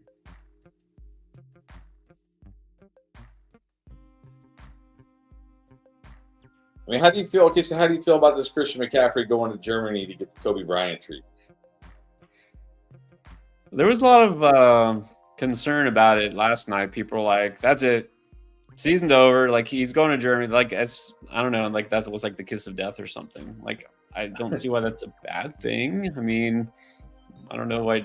Like they're gonna trap him behind the Berlin Wall and he can't get out or something. Like, I think he's fine. It doesn't mean anything right now because they haven't said anything about it. So I don't know. I think what people are worried about is like it must not be healing well if he feels like he has to go to Germany and get this procedure done, this treatment done. I think that's what people are. I don't think they're worried about like the Germans like imprisoning Christian McCaffrey or something like that, and then he's not allowed to come back to the States. I mean, maybe people are worried about that, but I think it's more that people are worried like, hey, if the Achilles was healing, okay, why is he he wouldn't be going to Germany? So maybe it's not going to heal this year. I think that's what people are worried about. Or you could interpret it as he's such a fierce competitor that he's going to spare no expense and make every effort to make it heal as fast as possible. So Right, like Kobe did, right? Like Kobe used to do. So, but I guess the whole point of that is, does this make you any higher or lower on Mason? Like, do you feel like maybe Mason is the guy all year, or do you still feel like this is nothing? it doesn't mean anything until like I actually hear. All I know right now is he took a plane trip to go to Europe. That's all we know. Like nothing has changed with his Achilles. I'm not trading Mason for Mixon or Akers, that's for sure, or Mixon and Akers. No, I just London keep is Mason. interesting. London is interesting, but again, I probably just hold Mason here. Yeah, I just keep Mason right now. Exactly. Big Cat, Trade Cup, and Ramondre for CMC, assuming he gets back from Germany, and Rashad White. No, again, like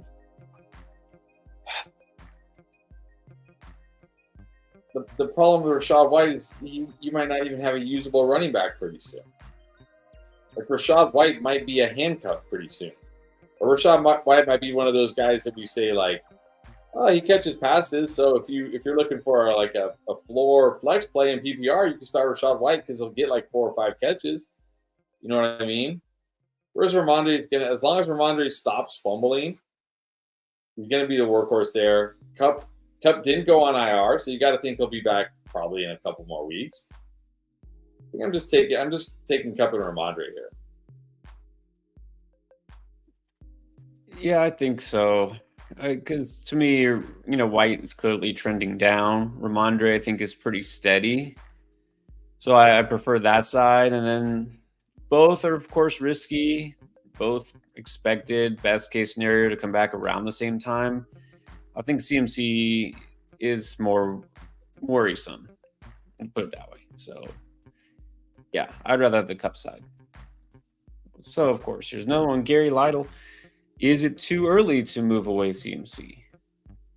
No, it's definitely not too early. But I mean, again, don't move away CMC like on the cheap just to move away from CMC. Like get something good. Get a good, either 2 really good players or 1 very, very good player back. If not, just hold CMC. And if anything, if you're going to move him, if the worst happens, you don't want to wait till it's too late. He comes back and they're like, hey, it's not healing or it's not looking good. We got to shut him down. So if you're going to move on from him, yeah, don't wait.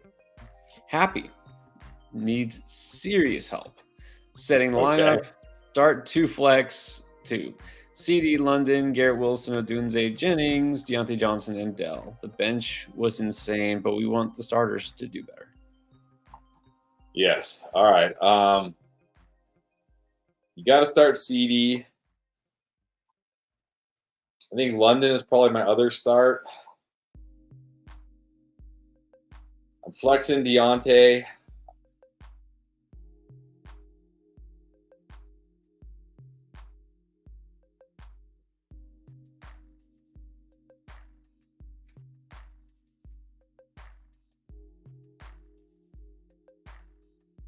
I don't know if I can tell you to bench Garrett Wilson. I mean, I know we said that about Evans last week, and then he did nothing.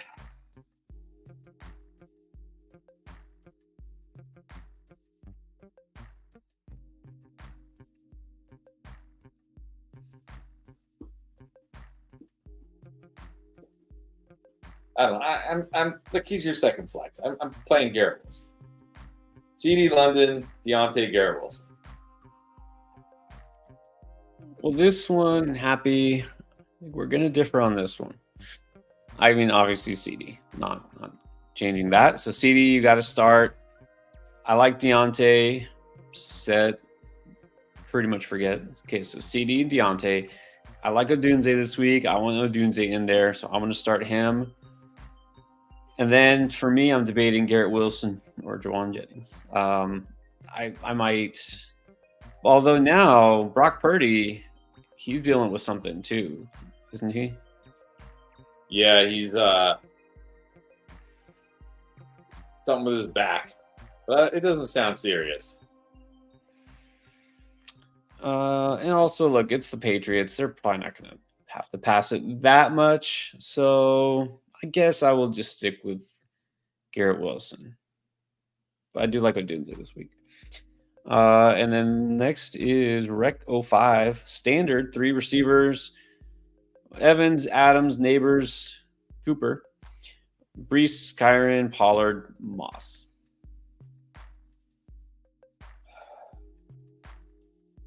All right, Brees and Kyron at running back. That's easy.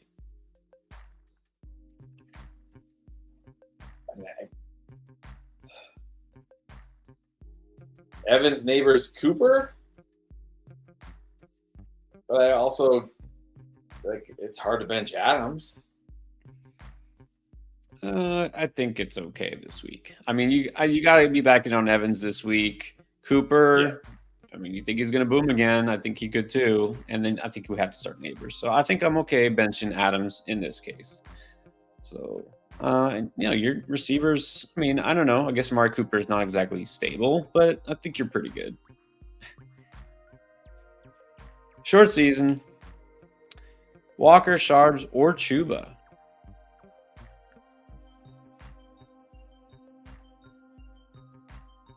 Well, I still got to go Walker if he plays, even though it is against the Lions and he could get completely shut down.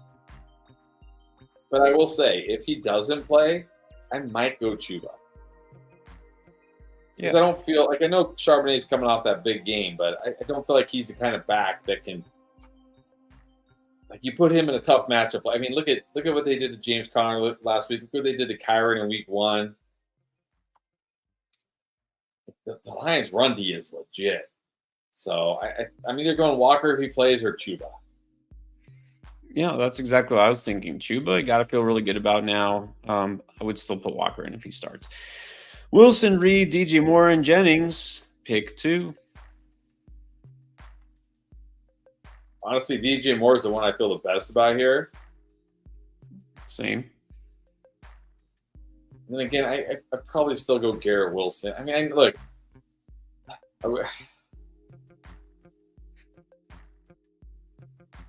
It's not like Reed's a lock, and it's certainly not like Jennings is a lock. I don't know. I'm still going Moore and Wilson, but I mean, I get it if you want to go Reed. It's Surtain.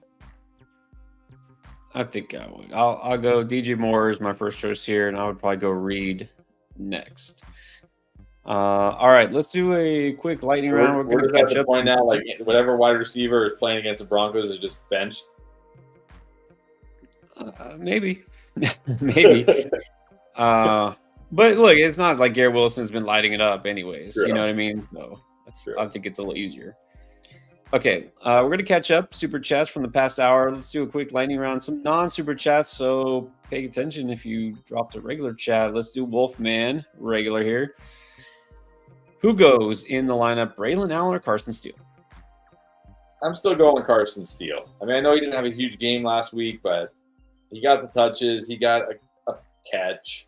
He's clearly the lead back here. I know they activated Kareem Hunt, but I'm not worried about Kareem Hunt. I'm still going Steele. I would go Steele too. All right. Uwe2K from Baseball Channel. Which tight end, Kmet or Conklin? I don't know. I mean, Kmet was the one. Kmet was the one I was higher on all off season prior to the last couple of weeks when everybody was like, "Oh my gosh, Gerald Everett's going to be the tight end 1." But it looks like Kmet is clearly the tight end 1. I think I'm still going Kmet. Yep. I will say this. It depends. If Keenan Allen plays and is good to go, I might go Conklin. If he's still limited, I might go Kmet. Austin Lowe, another chance to say yes or no to Garrett Wilson or Deontay. Maybe I'm irrationally high on Deontay after last week, but I might just go Deontay. In this case, I might just go Deontay. Perfectly rational. I go Deontay. Michael, is the Derek Carr hype over? Yes. I mean, look, he'll probably have another. I mean, he'll probably be fine. Like, I still believe in this offense. I believe in what Clint Kubiak's doing, but we just have to understand, like, he's still Derek Carr. How does it go? He is who we thought he was, or something like that. Yes. He just is. JB, Komet over likely this week. Yeah, definitely. Should I move on from Dell and Mostert? Who should I trade him for? Well, Mostert has almost no trade value. You can probably drop Mostert, honestly. Again, I'm not moving on from Dell. You can try to trade Dell, but again, his trade value is pretty low right now. Yeah. I'll say this about Dell: if you want some reassurance, he's definitely standing out as a potential to go off this week. He's one of the highest wide receivers in terms of expected fantasy points versus how many fantasy points he actually has, and they get a really good matchup this week against the Jags. So maybe if you try to trade Dell now, you're not getting a lot. Maybe wait and see if he's the wide receiver that booms this week for the Texans, and if he is, then maybe you can try to trade him next week if you want to get rid of him. There you go. Maybe wait till Dell actually does something. I think he's got to at some point, right? Failure's no option. Can you drop Swift for Braylon Allen? Yeah, you can drop Swift for almost anybody at this point. I mean, not for somebody terrible, but anybody decent. Yeah, you can do this. All right, and then we have Black Boy Blues. It's 1-2 so far. Got Jacobs and Kyron. That's good. Okay. Tyreek and Devontae. And Sam Laporta. All right. So, I don't know. We've got to have more players than that. What do we do here? Yeah, I don't know. I mean, obviously, you might not have Tyreek. Well, you'll have Tyreek this week, kind of.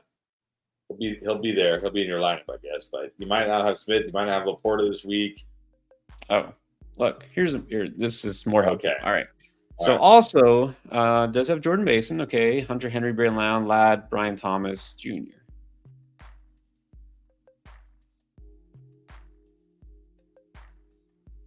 I mean, drop Hunter Henry. I don't know who you can pick up.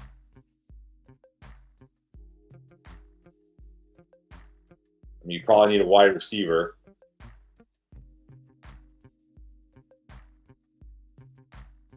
Yeah, very doubtful Devontae Smith plays just from what it looked like. And Brian Thomas is very risky. But, I mean, who are you going to get off the waiver wire? Yeah. Well, don't know who's available in your league. Maybe Juwan Jennings is still out there, and in this case, he's startable. I'd start him over Brian Thomas. It's not a great week for receivers. I mentioned Calvin Austin again. That was like a deep league kind of stash thing, but yeah, I don't know.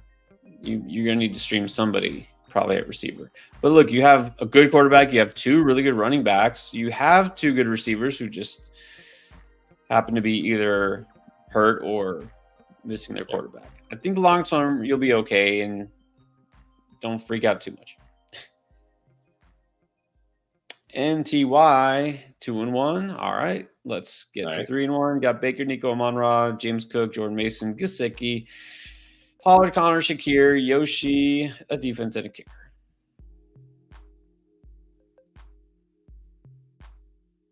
I think I'm going Connor at the flex. I like Pollard, but Connor is safer, and I think he has just as much upside this week. Got a good matchup against Commanders. Let's go Connor at the flex. Yep. And don't know. Did it say 10-teamer? Hopefully you can find a tight end with some more upside than Gesicki so you can stream somebody else. All right, Paul P. AJB Evans, DJ Moore, Mooney. Would you trade Mooney and Dowdle for Shakir? Yeah, why not? Shakir looks like the wide receiver one in Buffalo for whatever that's worth. I mean, Mooney looks fine. Dowdle looks like, I don't know. We'll see. I'd probably just take Shakir here. Yeah, this is fine. Shakir's kind of right about there, like a number 4 flex type of receiver that you can just start and feel he'll get you something. So I think this is fine. Zach of trades, tough spot 1 and 2, traded a lot. Hurts and AJ Brown and Jacobs for Kyler, Jettis, and Ford. What do you think? Also has Devontae. You had like the entire Eagles offense and traded half of it. I mean,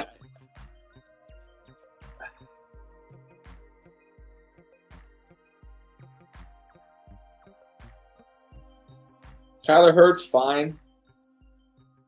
Jettis, I would take over AJ Brown, sure. But that gap from Jacobs to Ford is pretty big.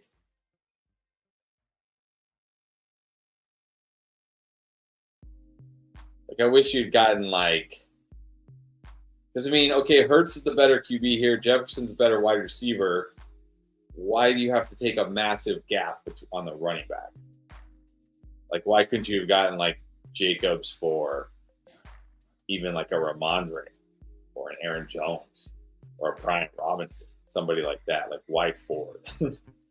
It's not a terrible trade. I mean, you got Jefferson and Kyler. You'll be okay. I mean, and obviously AJ Brown's not playing, but I feel like you should have gotten a little more than Ford as the RB back, because it's the first two, Hurts and AJ Brown for Kyler and Jefferson, fairly even, but that gap between Jacobs and Ford is pretty big.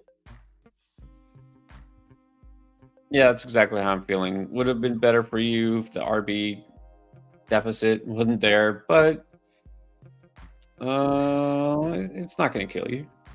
Live wire. Would you trade Rashad White? Maybe a bundle for Christian Kirk? Yeah, just give me Christian Kirk at this point. I mean, I know Christian Kirk's been terrible, but Christian Kirk isn't going to lose his job anytime soon. Rashad White may actually lose his job, so just give me Kirk. Yeah, I think this is fine. All right, Tyler C. Thank you, Tyler. Sorry to keep you waiting. Hey, guys, trade waiver advice. Lamar Love, Amon-Ra, Evans, Flowers, Ridley, Shaheed, Cook, Connor, Dowdle, Benson, Pacheco, Ferg. Got some fab on Bucky. Who should I drop to get Mooney? I think you can drop Dowdle. Yeah. I know he's kind of getting a little more involved, but is anybody, if you drop Dowdle, is anybody running out to pick up Dowdle? Somebody oh my gosh, Dowdle's out. Dowdle's available. You can drop Dowdle for him. Yeah, I think we might be getting the answer finally to the question of which Cowboys running back do we want in fantasy? It's nobody, not a single one. Just, you can drop Dowdle. Yeah, definitely. Any trade recommendations here? Trade Jordan Love now that he's coming back. Some team that desperately needs a QB. Good at receiver. I mean, trade Jordan Love for an RB2. Yeah, I like picking up Bucky there because you're gonna drop Dowdle. Pacheco, who knows if when he's coming back. So you got 2 solid RBs, and that's kind of it. You got Connor's handcuff. So yeah, let's do that. All right. Rusty Shackelford got Kyron Steele, Sharps, Pacheco. Wants to know if Chuba and Rico are worth number 2 waiver claim. Rico is droppable, so that would be a no. Chuba, I think yes. Yeah, Chuba, I would do the number 2 claim for. Definitely. And then asking who do I trade? You got a lot of receivers here. A lot. I mean, you have a lot of receivers, but Puka's hurt. Dell hasn't been good. Waddle's dealing with bad quarterbacks. I mean, Devonta Smith is hurt. Yeah. So I don't know, I don't know what you're getting here right now. Plus, you probably don't want to trade a wide receiver right now because, again, Puka hurt, Devonta Smith hurt, Waddle almost unstartable. I don't know if you want to be trading a wide receiver right now. Yeah, look real quick. I mean, you have a lot of good receivers, but not all in good situations at the moment. So, yeah, if you can do something to upgrade at RB, again, Chuba's probably going to slot right into your starting lineup as soon as you get him. But still, Jonathan Brooks is there. So, Yeah, I don't know. You might need to wait here. Okay, let's get to Andrew Gill. Carr or Dalton? Dalton. Just give me Dalton. Dalton. Can't. Here we are, 2024. We're starting Andy Dalton. Yes, we are. Go Dalton. All right, and then Mike Williams over G. Will. Do you think that he is the beneficiary? No, I'm still going Garrett Wilson here. I mean, like maybe Mike Williams hits a big touchdown, and you're like, oh, I knew I should have started Mike Williams. But I mean, that's what it's going to take, right? It's going to take like one fluky play. Well, and even so, I mean, wouldn't it maybe be Alan Lazard, the guy who's actually been getting touchdowns and targets, not Mike Williams? But probably. I'm okay not starting a Jets receiver this week. So Tristan Morgan needs advice. 0-3. Wow. You have Barkley. You got Godwin, and he's somehow 0-3. Richardson is partly to blame. Etienne's been okay. Garrett Wilson, okay. Harrison, maybe you didn't start him that week. Waddle, okay. I mean, even still, how are you 0-3 with Barkley? Yeah. Barkley and look, Godwin again, good players, just, it's like they've been going off at different times, right? But even still, like, Barkley has almost been like, I mean, I guess Richardson the last 2 weeks has killed you. Oh, and he's saying this is a 10-teamer. So I guess, the competition is a little tougher. 6-point passing league. So Anthony Richardson is definitely hurting you. Yeah. Go get a different QB. I don't know who's available on waiver wire, but 10-team, there's got to be somebody decent on the waiver wire.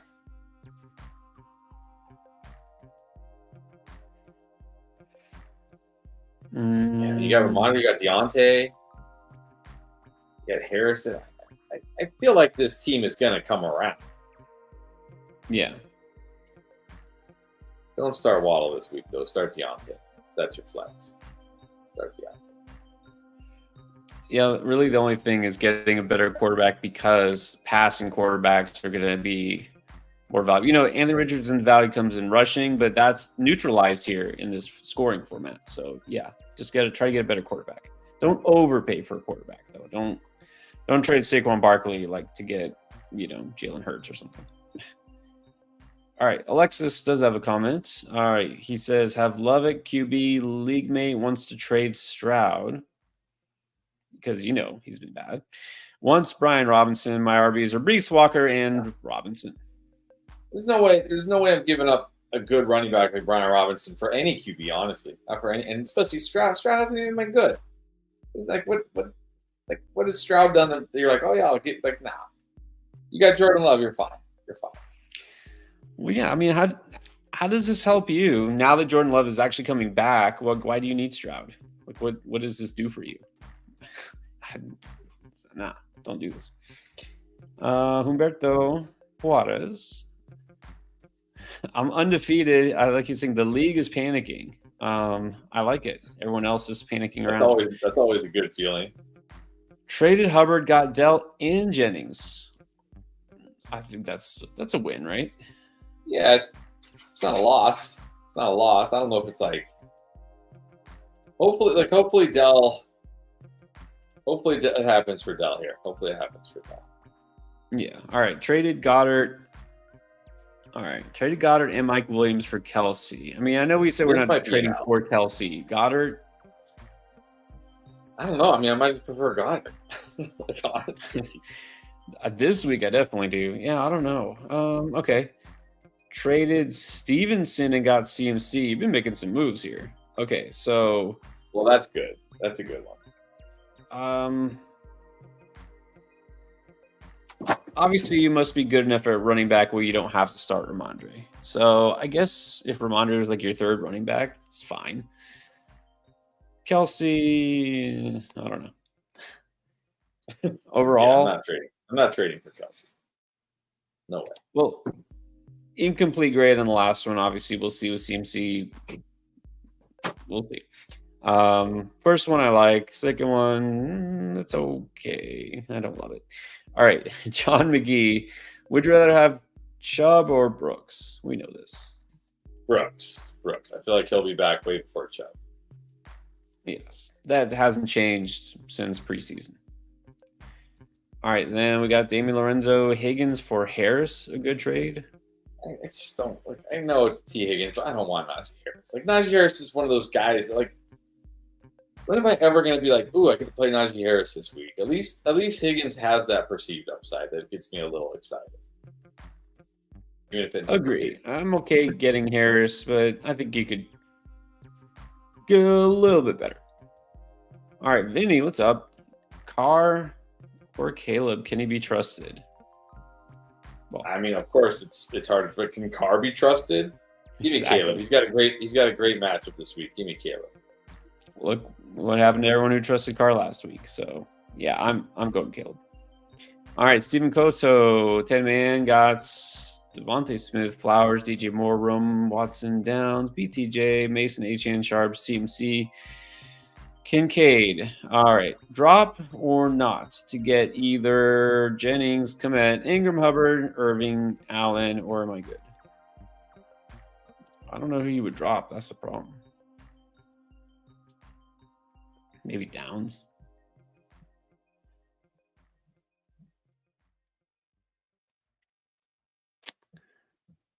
I think you could drop Downs to get either Hubbard or Irving at running back.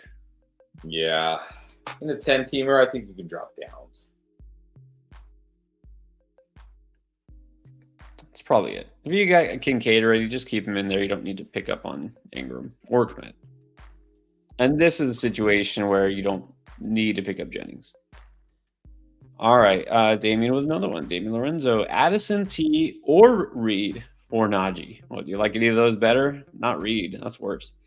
And maybe Addison, sure. Addison for Najee. Like if you want Najee, I don't know why everybody wants Najee, but if you want Najee that badly, fine. Good. Trade Addison, but not Tier. I like Najee this week. First time this year. But Addison's fine. Not the other two. All right. Carl Williams. What is up? Thoughts on Rashawn Johnson? So Rashawn Johnson actually got some pretty good usage here in week 2, and actually looked pretty good. I'm starting to wonder if is he going to be the guy? 8 carries, 30 yards, 4 catches. Does he eventually take over? Maybe. I'll say again, 4th waiver priority. Saying you're light at running back, sure. 4th waiver priority is like whatever. So that's fine. Yeah, it's a deep league. Yeah. What about Minnesota defense rest of the season? I don't play any defense rest of the season, but I mean they're fine this week. But I mean on the road against Green Bay, I mean they're a great real life defense. They're really good. So, but on the road against Green Bay, they wouldn't be my favorite this week.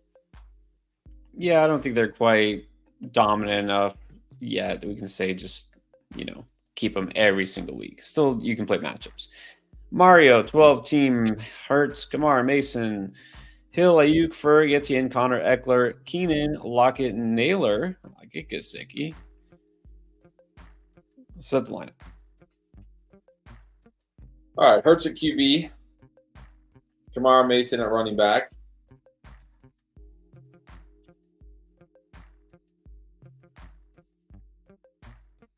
I guess Hill and Ayuk.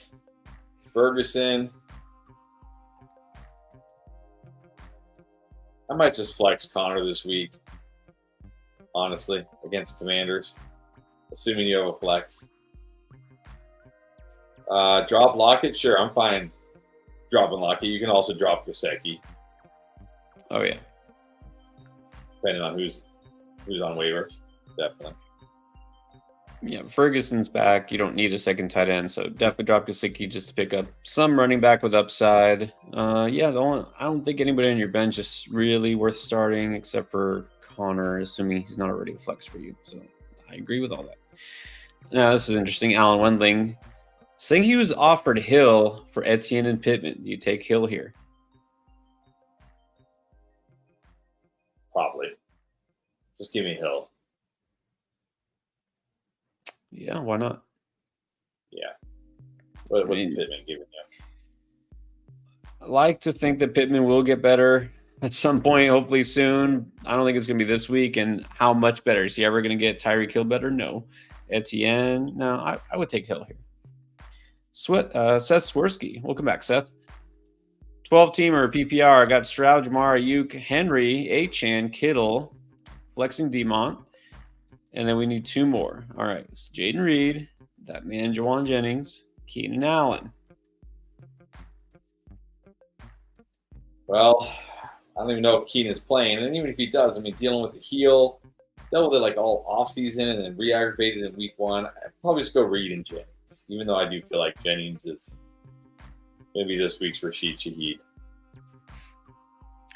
He could be, but I agree. It's risky starting Keenan. He's been banged up. So let's go Reed and Jennings here. And then Dalton over CJ Stroud. No, that's too much. Go CJ Stroud. No, I will actually say I like this week possibly to be this CJ Stroud bounce back game. I think he could come up huge against this horrible Jags defense. So I'm going to keep Stroud in there for this week. JK, let's see, full PPR, Richardson, Adams, London, Rice, Higgins, Watson, Taylor, Jones, Singletary, Donald, Tyron Tracy Jr., Jonathan Brooks, likely Freiermuth. Feel like I need a second QB. Well, you got Richardson. I know why you feel that way, but trade. You can drop Tyron Tracy. I think this is the first team we've seen, JK, that has Tyron Tracy rostered. I'm impressed. You can drop Tracy for whatever quarterbacks. The best quarterback on the waiver wire. Andy Dalton. Caleb Williams. Caleb Williams probably got dropped in a ton of leagues prior to last week. He sure did. Dalton. As far as trades, I would not be trading for a QB. Never like trading for a QB. Adams on the right, Higgins, Watson, Taylor. Jones.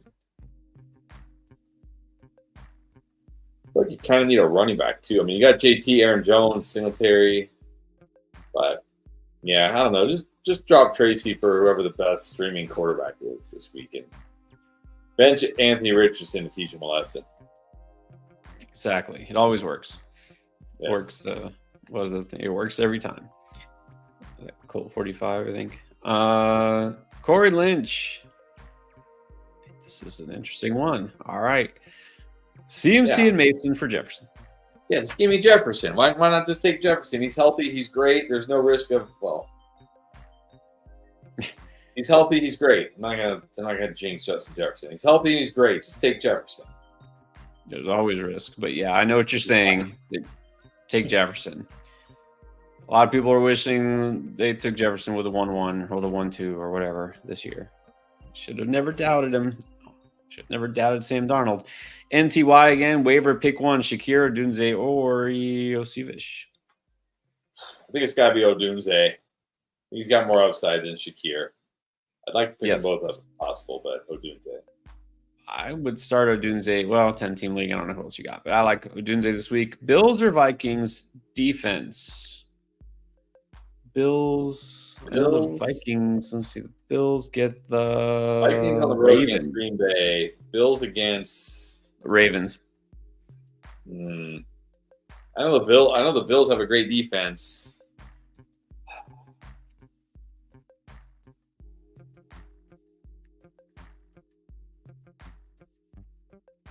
I'm gonna go Vikings. This one's close. This week, I give the slight edge to the Vikings. Rest of the season, probably the Bills. And then that dilemma, the age-old dilemma, Gesicki, Freiermuth, or Zach Ertz. Either Muth or Ertz. Pick which one you want. I mean, they're Muth and Ertz are like Spider-Man meme. Like, they'll get you some points. Like, you won't be like, oh man, that guy killed me, but you also won't be like, oh wow, look at that. You'll just be like, oh, okay. Good fun. I think we've seen enough of Gesicki. I would move on from him. Oh man, I don't know if it probably doesn't matter, right? It probably doesn't make a big difference here either way, like you say. I guess Muth because of matchup. I don't know. Sven Yeah, Dragon. Muth at least you probably know will be the tight end one in Pittsburgh for the rest of the season. We could see Ben Simmons start getting more of a role at some point. So I I agree. I think we will. All right. So Sven, keep 2 quarter PPR. Mostert Ford, Irving, Odunze, Brooks. Keep 2, only 2. Odunze for sure. Quarter point PPR. That's so weird. I think right now I'm going Irving, even though I like Jonathan Brooks. Again, he's coming off ACL. Like, what if Chuba keeps looking good? What if when he comes back, they're like, hey, Chuba's been playing well. We're going to keep, like, Odunze and Irving. Yeah, I think Odunze for sure. Yeah, go with the guy who's trending up. Go Irving. Well, I do like Brooks, but Chuba's looking good, so might hold him off a little while. So, yes, Irving Odunze. Go the Rooks. Joker is back. Hurts or Dak rest of the season? Still got to be Hurts. It's still got to be Hurts. That rushing, the ceiling is just so much higher. His floor is higher. Hurts. It's really funny. It's kind of ironic that everyone was like convinced that Barkley would be killed by Jalen Hurts, right? His rushing touchdowns. It's the opposite. Hurts has been hurt because Barkley's been so good. They don't need him. Yeah. But it's really the injuries. Come on, AJ Brown's been out. Smith. Just so many injuries. I'm still going to go Hurts. The Joel Bear. Roster good. Running Gesicki and Njoku hurt. Yeah, I'm not good. Hawk on IR. Can't give up on Njoku. Wait for Hawk. No, don't wait for Hawk. No, Njoku will be back way before Hawkinson. If you're going to give up on one of these guys, it's Hawkinson. Njoku will be back way before Hawkinson.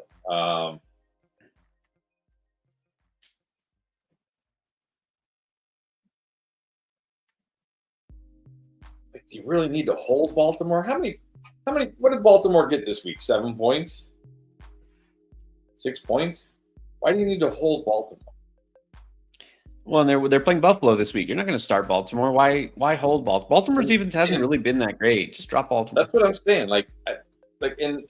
Sorry, the Joel Bear. I'm not. I know my wife says, "Oh, sometimes you come off like condescending on the stream." So I apologize if I come off condescending on the stream. This is not a question directed just at you.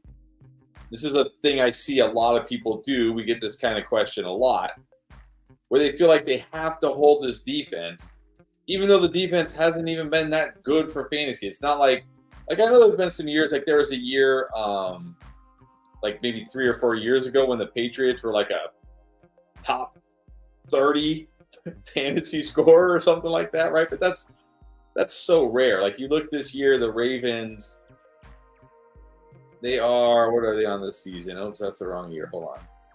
They are okay. They're the number 2 defense on the season, but they're averaging 4 points per game. Is that right? No, that's not right. No. They're way down. Yeah, they're only averaging 4 points per game right now. They're according to ESPN. I don't know. Maybe your league has different scoring, but that's according to ESPN. So, like, they haven't even been like they're not like this defense that you feel like you have to hold. I would just drop Baltimore to pick up Miami. Yeah, there's 3 basic tenets of defense, special team team defense philosophy that we have here. Number 1 is don't play with them. Okay, just don't. Yes. All right, now if you do, obviously it's not always your choice. Okay. So if you do play with it, then you don't need to hold a defense all season unless it's the rare exception you just talked about. There's no defense this year that's like that, where they're so good I had to start them every single week. And then 3, always just play matchups, right? Stream based on matchup, which is what you're doing if you have Miami. But there was another question like this in the draft lane. It was somebody was like, well, I'm holding, the Jets defense, but I also have this defense and then this other defense. It's like, wait a minute. You have 3 defenses. That space could be used for like a running back or somebody. But if the defense that you're holding is so good that you don't feel like they're good enough to play this week, then how good are they that you want to hold them, right? Like, oh, I had to hold this defense, but I don't want to play them. It's like that doesn't make sense. So, anyways, sorry about the rant, but this is just another reminder: don't play with team defenses. I'll say the fourth rule apparently is don't ask Sir Boomer for streaming defense advice.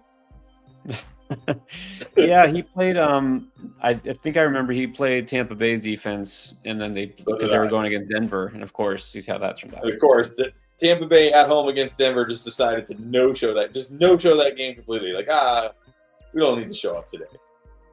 Well, Vita Vea is out. I guess that was all it took.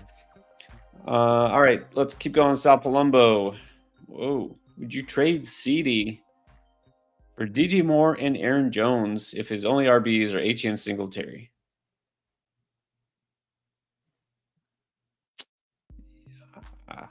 I don't know, though. Trading CD?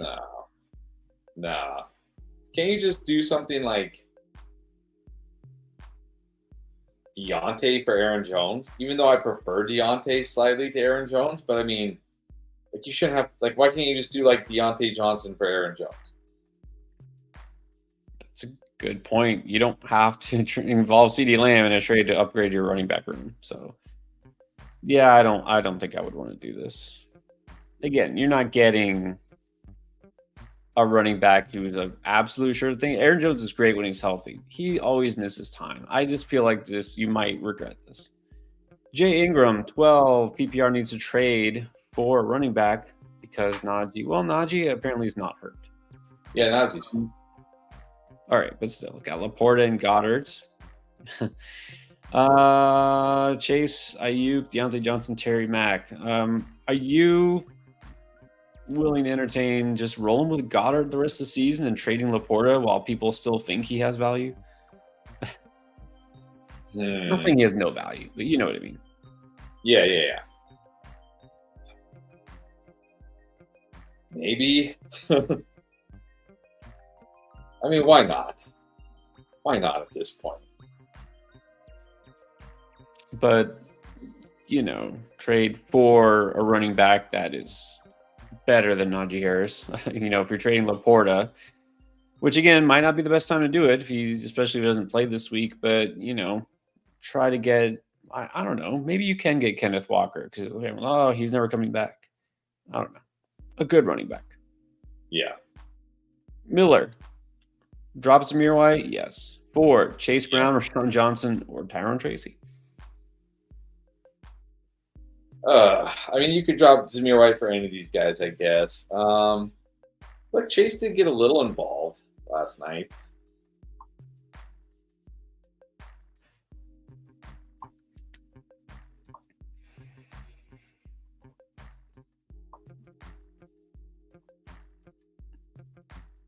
It's one of the first two, Brown or just take a shot on Rashawn, see if it pays off. Yeah, I guess. No one's running out there to pick up Chase Brown right now. I don't know if people are running out to pick up Rashawn Johnson either. No, I think that's fine. But yes, you can drop Zamir White. CJ De La Cruz, would Dobbins and Rashad White be too much to get Hill? No. You can trade Dobbins and White for Hill too. Just accept that for the next 3 weeks you might be like, why did I do this? Yes, I feel like this is a great deal to get Hill. So there you go. I have Crooked Samaritan, by the way, very shady avatar there. I have Goff and Gino. Drop one to pick up Caleb. Sure. Yeah, whichever one. I mean, probably Goff, right? I mean, I don't know, either one, because I'm assuming you're dropping one to pick up. First of all, I'm going to assume it's not Superflex. If it's Superflex, don't drop either of those guys. But if it's Superflex, Caleb Williams is probably not on the waiver, so probably not Superflex. I mean, I don't know. Flip a coin, flip a coin, drop one of them, and pick up Caleb. Yeah, I think either one. You can drop Gino, I guess, if you're getting Caleb. It's fine. It's funny. I'm sorry, catching up on the comments. We're a little maybe a half hour behind now. Not too bad. But I think it's funny. Someone's like, "Is this even live?" Like, how? I'm trying to figure out how it would not be live. Yeah, we are behind, but how would we answer the questions you're commenting if it wasn't live? Like, I'm trying to wrap my head around that. Is there a way to do? You know what though? we are live, but are we real or are we AI? Are we deep fakes? Like, is this the real Chris and Pierre or is this Chris and Pierre deep fakes? You guys have no idea, and you won't be able. You have no idea. Maybe we're just maybe Pierre and I are like taking naps right now while the deep fake stream. I would love to be taking a nap. That sounds so good. Don't put that thought in my head. Well, then it also begs the question: Is any of this real, or are we living in a simulation? Now see, here we go. Now everybody in the chat is gonna need a nap. We start going down this road.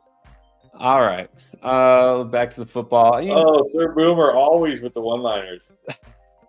It's just, the pixelated internet like adds to the realism. Like, well, if it was a deep fake, it wouldn't really get like the internet wouldn't crap out like that, right? So exactly. See? I love it, Boomer. That's good. Let's Sunit, I appreciate the patient persistence here. Do I start JMO over Tyreek? Ow, why? Sweet.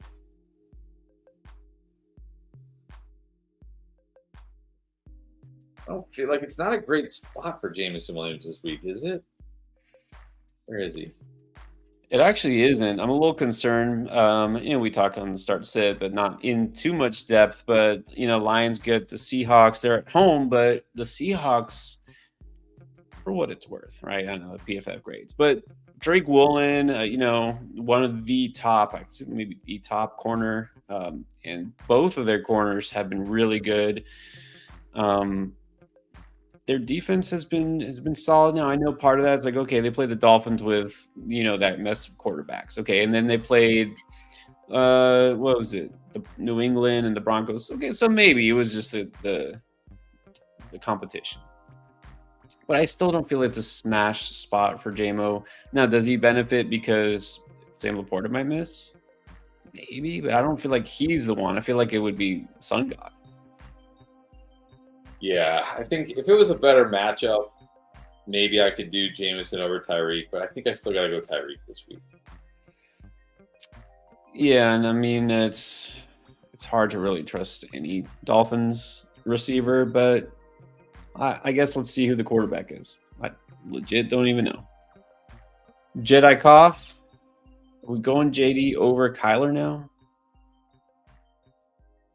I'm not there yet. I'm still going Kyler. Well, I would still go Kyler anyways, but Jedi would remind you that the Cardinals get the Washington Commanders this week.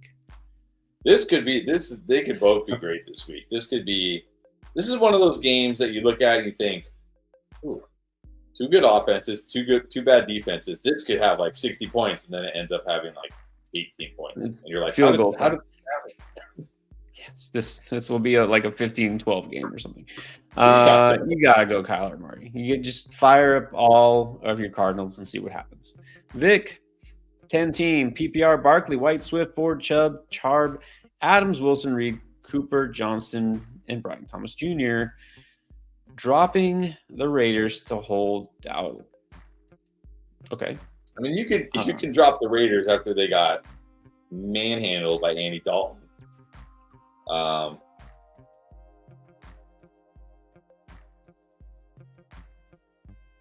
Trade thoughts. Let's see. Barkley, White, Swift, Ford, Chubb. I want Kenneth Walker to play, but for your sake, Vic, I hope Kenneth Walker doesn't play so you can roll Charbonnet out one more week.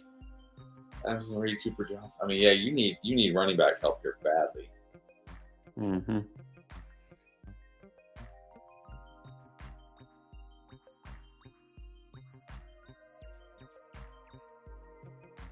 I mean, maybe it's a good time to try to trade Devontae Adams. I know he's coming off a down game, but he still has a lot of name value. He still has a lot of value. Like, you could maybe get, like, Josh Jacobs.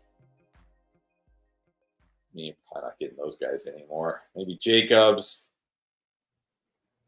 Maybe Connor. Maybe Etienne if you want. Maybe Kenneth Walker since you have Charbonnet. Yeah, I think that makes sense. Agree. You do need an upgrade RB2 isn't always the most important, but yeah, you have a lot of guys who in a 10-team league, you could be doing better. So you can start sharp this weekend. See what you can do there. Maybe a 2-for-1, something like that. All right, speaking of the Red Rifle, now that he's starting, Arthur Swanson wants to know, is Deontay just a must start? I'm not going that far. I think Deontay is a good start, and I feel very comfortable starting Deontay Johnson this week. But to me, must start means like you almost can't bench him. Like there are certainly plenty of wide receivers I would start over Deontay Johnson this week. So he's a very good start, but not quite a must start. If he does something, like if he's incredible again this week, then okay, maybe we have to consider. Yeah, I would say he's like a very solid wide receiver too. That's where we valued him preseason. I think now we can value him like that again. So not a no doubt must start, but very strong. Now this I can't go for. Do we grab Tommy Tremble because Thielen is on IR? I think gotta be better options, right? There should be. Let's remember they were one of the first to take a tight end. I know Sanders hasn't done anything yet, but Tommy Tremble is not the feature here. So no. Just Sebastian. London Andrews for Higgins Kittle.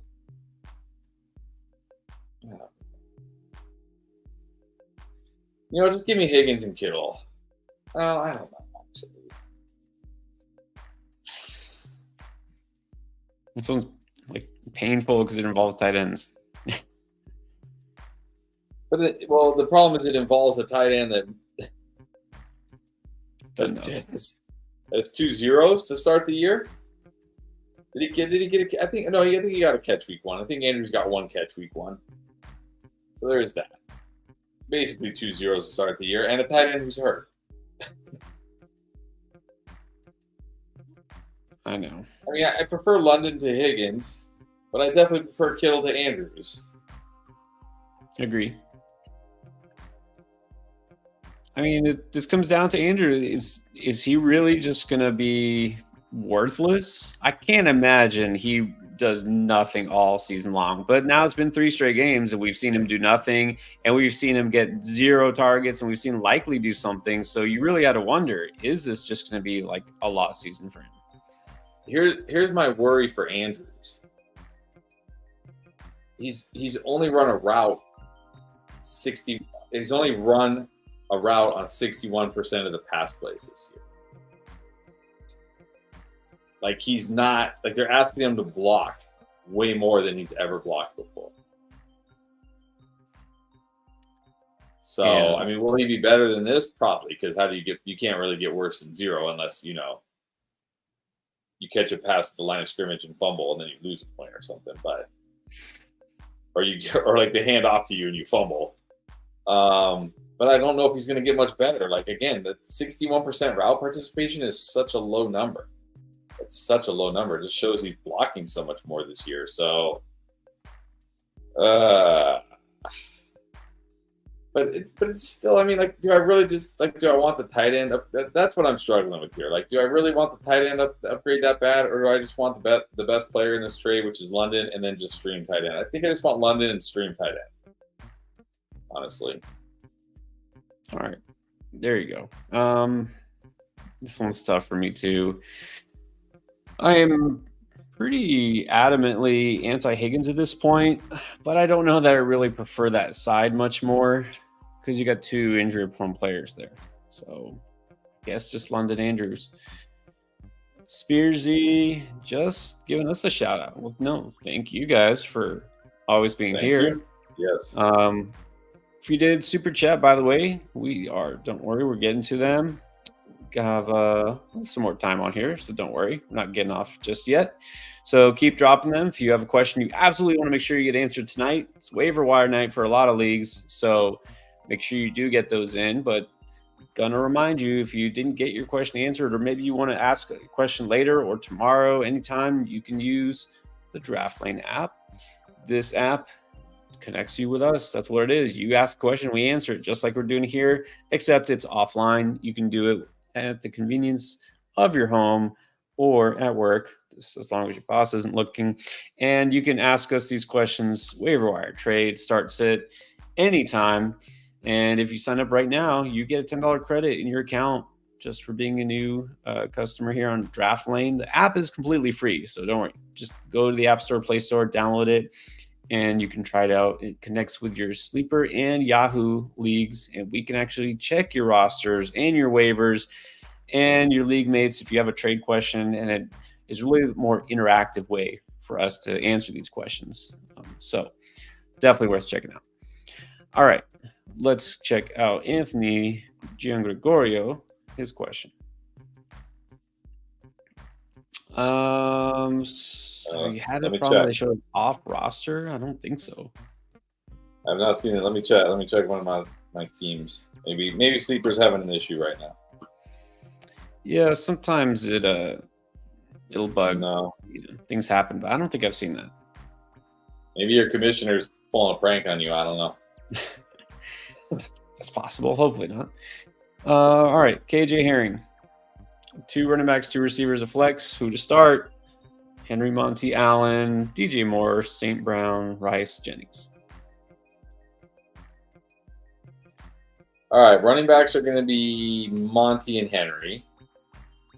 Wide receivers are going to be St. Brown and Rice with DJ Moore at the flex. Sorry, Juwan. He was probably on your bench last week, too, for 40-something points, but I think he's got to be on your bench.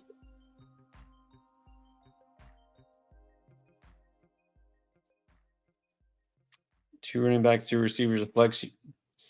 You got to always keep Henry in there. Yeah, easily Henry, Monty, DJ Moore, St. Brown, and Rice. So there you go. Guess we're going to have to sit Juwan Jennings. Louis Trejo, 12-team half PPR trade. Collins, Mixon, Bucky, or Gibbs and Rice. Yeah, definitely. Definitely here. Yeah, you get in the Gibbs and Rice side. Take the Gibbs and Rice side. Gibbs and Rice by a lot. Dicer 007. If I think Juwan is available, should he be priority number 1? Probably. My squad is Mahomes, Kyron, Gibbs, Amon-Ra, Devontae, Hunter Henry, or Komet, or Jaden. I guess Jaden Daniels. By the way, I'll say Juwan has been one of the hardest names for me to spell. I've misspelled his name like 50 different times. I think it's like Jauan. I think I know it now, but like the first, I kept spelling like, no. Like, how do you spell it? What? So it is a tough name to spell. So I understand, Dicer. I would not use the number 1 priority on Jennings. Again, Debo's not out for the season. Kittle's not out for this season. Like, these guys are going to come back, and Jennings is going to go back to being a guy that, like, gets a handful of targets a game. That's it. So I would not use the number 1 on Jennings. Who's your tight end? Hunter Henry? I mean, again, I'm not using the number 1 on Komet. I'm just going to wake up tomorrow morning. I mean, if you want to be one of those people that wakes up at, like, 3 a.m. as soon as the waivers run to be the first one to grab, okay, go. But I'm just going to wake up when I normally wake up and see which tight end is available. I value my sleep, but, we're all different. We're all on different points of our lives, I guess. Jaden is a tough one here. Jaden is the one where I'm actually contemplating. But you have Mahomes. I mean, I would love to have Jaden on my team, and, like, Mahomes hasn't been great, but do I really want to just give up my number 1 priority for QB? I mean, maybe. Jaden's a tough one for me. It's funny that we're even thinking about this because of the fact you have Mahomes, and why would you need a quarterback? Yeah, I don't. Here we are. Well, you're saying, yeah, right. You're saying priority 1. I don't know if it means you have the number 1 waiver priority, or you're saying like who should be the first one you go out to get. So,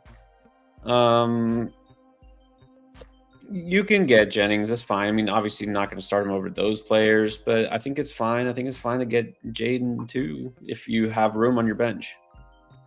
Yeah, if you're not saying that that you're using your number one for them, okay, fine, yeah, get them. But if you're using the number one, I don't think I do. Great. All right, Cali Kid. If no Laporta, is Brock Wright worth a stream? I mean, he's a tight end. You never know. You never know, but he wouldn't be my favorite. I'll just say that. Well, I will just say, give a shout out to you, Chris, because you've been doing some work behind the scenes, pulling some data, getting us ready for this. And I was happy to see you actually did put a tight end sheet in the spreadsheet. You didn't ignore it. Did put some tight end data here. Brock Wright is on the list. He's on here. Now he is under the category. It says no thanks. So I guess that answers that question. That's just my arbitrary, like how I feel about them. So right. I mean, look, you have Laporta. I don't know who else your other options are here. So there's probably a better option, and there's definitely worse options. Drop Zamir White for Hubbard, absolutely. Steal over Javonte. Yeah, why not? Javonte on the road against the Jets. Just go with Steele.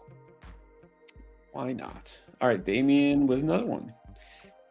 I guess that's Nico or Reed, or who? Like a trade question? Like what running back could you get for those guys? Maybe. Well, if you're trading Nico, you better get somebody really good, like Jahmyr Gibbs, JT, guys like that. If you're trading Jaden Reed, you might be, you're probably looking more like maybe the Tony Pollard. Again, the names I keep: Tony Pollard, Brian Robinson. Maybe you can get Aaron Jones. Maybe guys like that. Ramondre, maybe. I don't think this is a good time to trade Reed because he's been down and he should be back up. So I would say only trade Nico if you can get a legit stud running back. And if so, sure, it's worth it. But again, stud running back. Not a stud running back, but here's a quick one from Dusto. Can you drop Chase Brown for Bucky Irving? Yes, definitely would. Yes. All right, dynasty question. I haven't had many of those. Royland, JSN, and a late first and a late second to get Rice. Too much?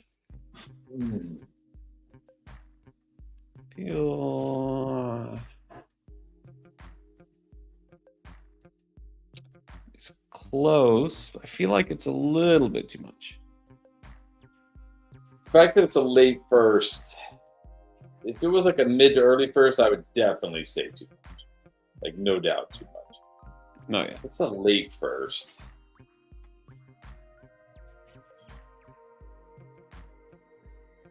But, we still haven't. I mean, I'm not out. Definitely not out on JSN here. Like,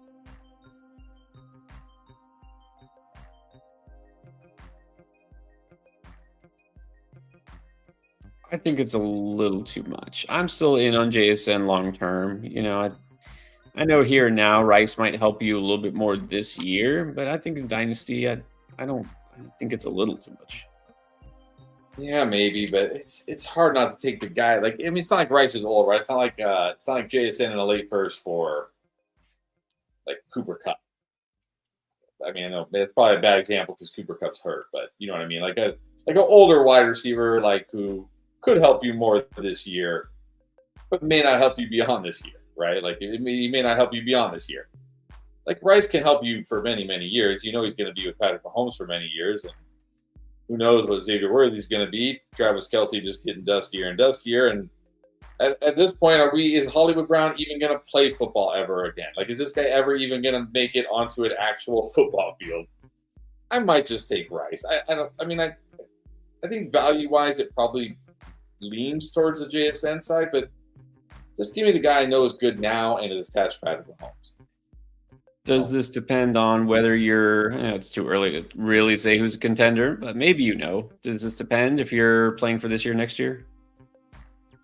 Not really, because again, Rice isn't a guy I look at as like a win now. Like again, he's not like who's a better example of a I was gonna say Devontae Adams. I don't think he's quite that level still anymore. I don't know. Mike Evans. exactly. Yeah, okay, Mike Evans. Sure, let's go, Mike Evans. Like Mike Evans is like you got to be a pretty strong win now team to go out and trade for Mike Evans. Right. Rice is still very young. Rice still has a lot of good years ahead of him. So I think I just take. Plus, Royland, aren't you a Chiefs fan? How do you not take Rice? Like, how do you not take Rice? Well, that's why he's going out to get Rice. So Okay. that makes sense. All right. Well, there you go. Tip the scales. But I could go either way here. I could really go either way, honestly. Yeah, it is fair. All right. Jedi Koth in a half-point 10-teamer offered Amari Cooper. He was offered Amari Cooper to give away Brian Robinson. That's Jacobs, Moss, Dobbins, Lamb, Diggs, Odunze, Pickens, Worthy, Reed, Keenan. Yeah, see, I don't feel like this is necessarily an unfair trade, but I don't feel like you need Cooper. Like I feel like you need Brian Robinson more than you need Cooper. I mean, exactly. You got Lamb, you got potential upside with Pickens and Reed and Odunze. Diggs is fine, Keenan is fine if he's healthy. Like I don't think Cooper. Again, like we were talking about the other trade very early. I don't know if you're here, Jedi Cop. Cooper doesn't elevate your wide receiver room; it just deepens it. So I would keep Brian Robinson. Yeah, you could use the running back more than the receiver here. And I know we're still getting to the super chats. Got to throw this one up here. Asher White was offered Marvin Harrison for J.K. Dobbins and QJ. You got it. I'm taking Marvin Harrison by a landslide. Take it and run. Take it and run. D. Traded Ramondre Kittle and BTJ for Pitts and JT.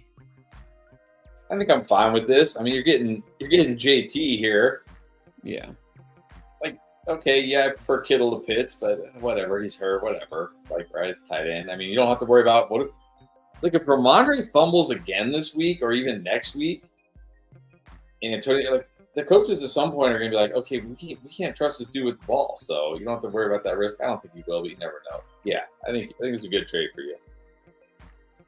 Yeah, because even if Pitts just winds up being a bust, you stream tight end, getting JT is worth it. I think so. So you can do this. And then we got your boys' kids. Is that right? Okay. Your boys' kids. 1 QB, 2 running back, 3 receiver, flex a tight end. PPR got Love, Cousins, Brees, Henry, Javonte, Bigsby. Wait. Davis, Ayuk. I'm guessing Jalen Wright. Right? Maybe right. Okay. Davis, Ayuk, Higgins, Waddle, Shakir, Hopkins, Mooney, Kincaid is 0-3. So trades. Okay. Love, Cousins, Brees. Good at running back as far as your top 2. Yeah, you need a wide receiver bad. I mean, Ayuk should be better.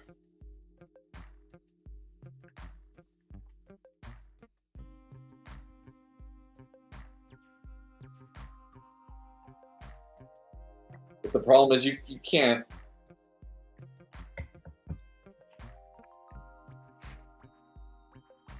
If you trade away Brees, then you need a running back. If you trade away Henry, then you need a running back. Nobody wants Javonte. Bigsby, Wright, Davis are just handcuffs. Yeah, not a lot of trade value here. I mean, Ayuk, you just got to hope he gets better, right? Yeah, hope Ayuk gets better. Hope Higgins gets better. Start Shakir this week over Waddle, probably. I wonder, maybe you could package Shakir coming off a good game, right? Maybe Shakir and Higgins to get a better number 2 receiver, or maybe like a number 1 type. Buy low. You never know. Maybe that gets you Tyreek Hill. Yeah, you never know. Although, can you wait 3 more weeks for Tyreek Hill to be good again? That's the problem. Yeah, maybe somebody else.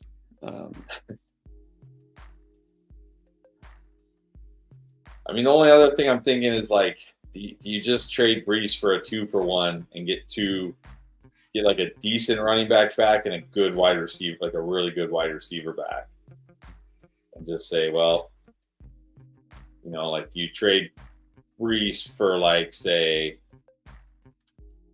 like I'm just throwing out a couple names like Olave or like maybe like Rashee Rice, guys like that, and then like again the same running back, like a James Conner, a Brian Robinson, a Tony Pollard, something like that. So you at least get like a decent running back in return, but you also get a really good wide receiver.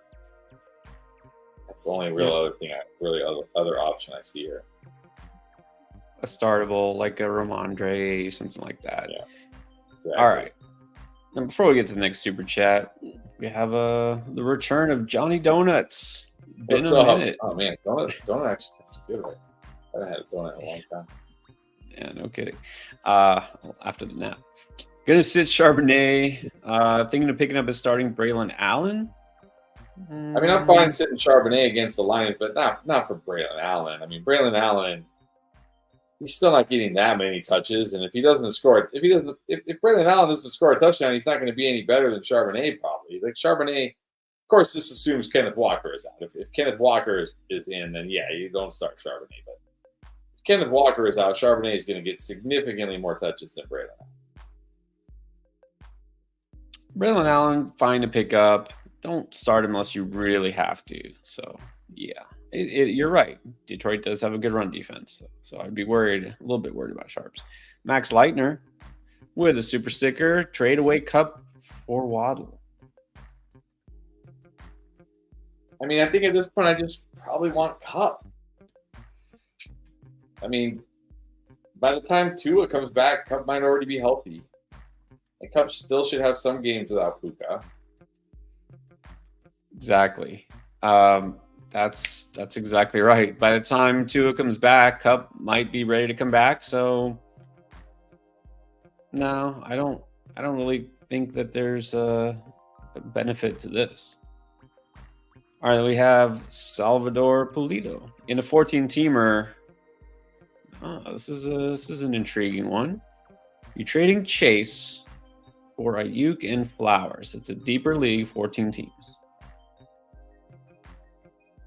I mean, this is certainly a very fair and compelling offer for Chase.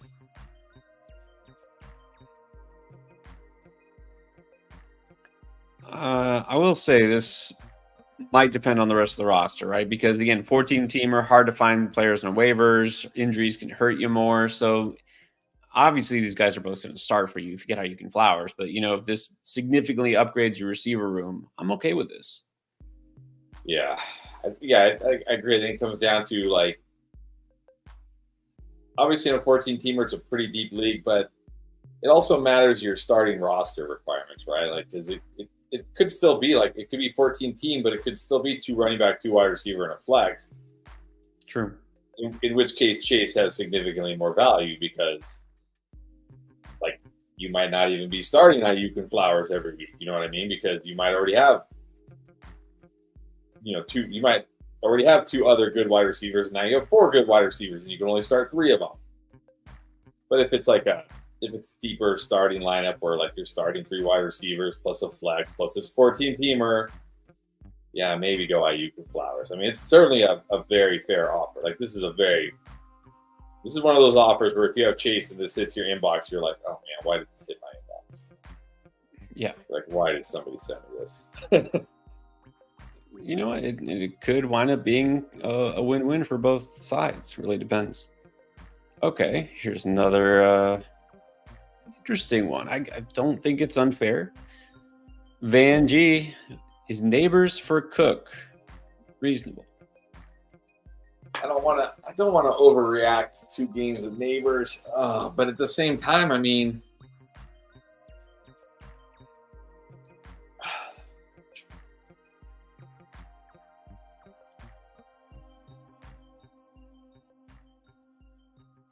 Are you thinking you should get more for neighbors at this point? no, I'm thinking it's probably pretty fair. My initial reaction was this is probably pretty fair. Yeah, I agree. Again, it might just come down to need. You're talking about running back versus receiver. This could wind up benefiting both teams. I think it's fair. Didn't he didn't say which side he's getting or should I? It was just like, what do you think? I don't know. Do you even know which side you would prefer?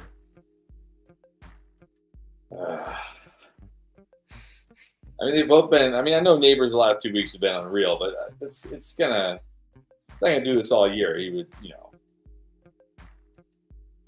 That's what I he thought. wouldn't just break rookie records. He would break records. Period. Just records. And look, Neighbors was awesome on Sunday, but he can't keep making highlight reel catches 5 times a game every game. Like, you know what I mean? Like, you know what I mean? Like, it's not like, God, this is Daniel Jones is so bad. He's so bad. He's getting bailed out big time. Big time. And just a testament to how good Neighbors is. So I don't know. I mean, maybe I'd give the slight edge to Neighbors for that upside. Yeah, it might come down to what you need. All right. Well, let's say it's fair. It could go either way.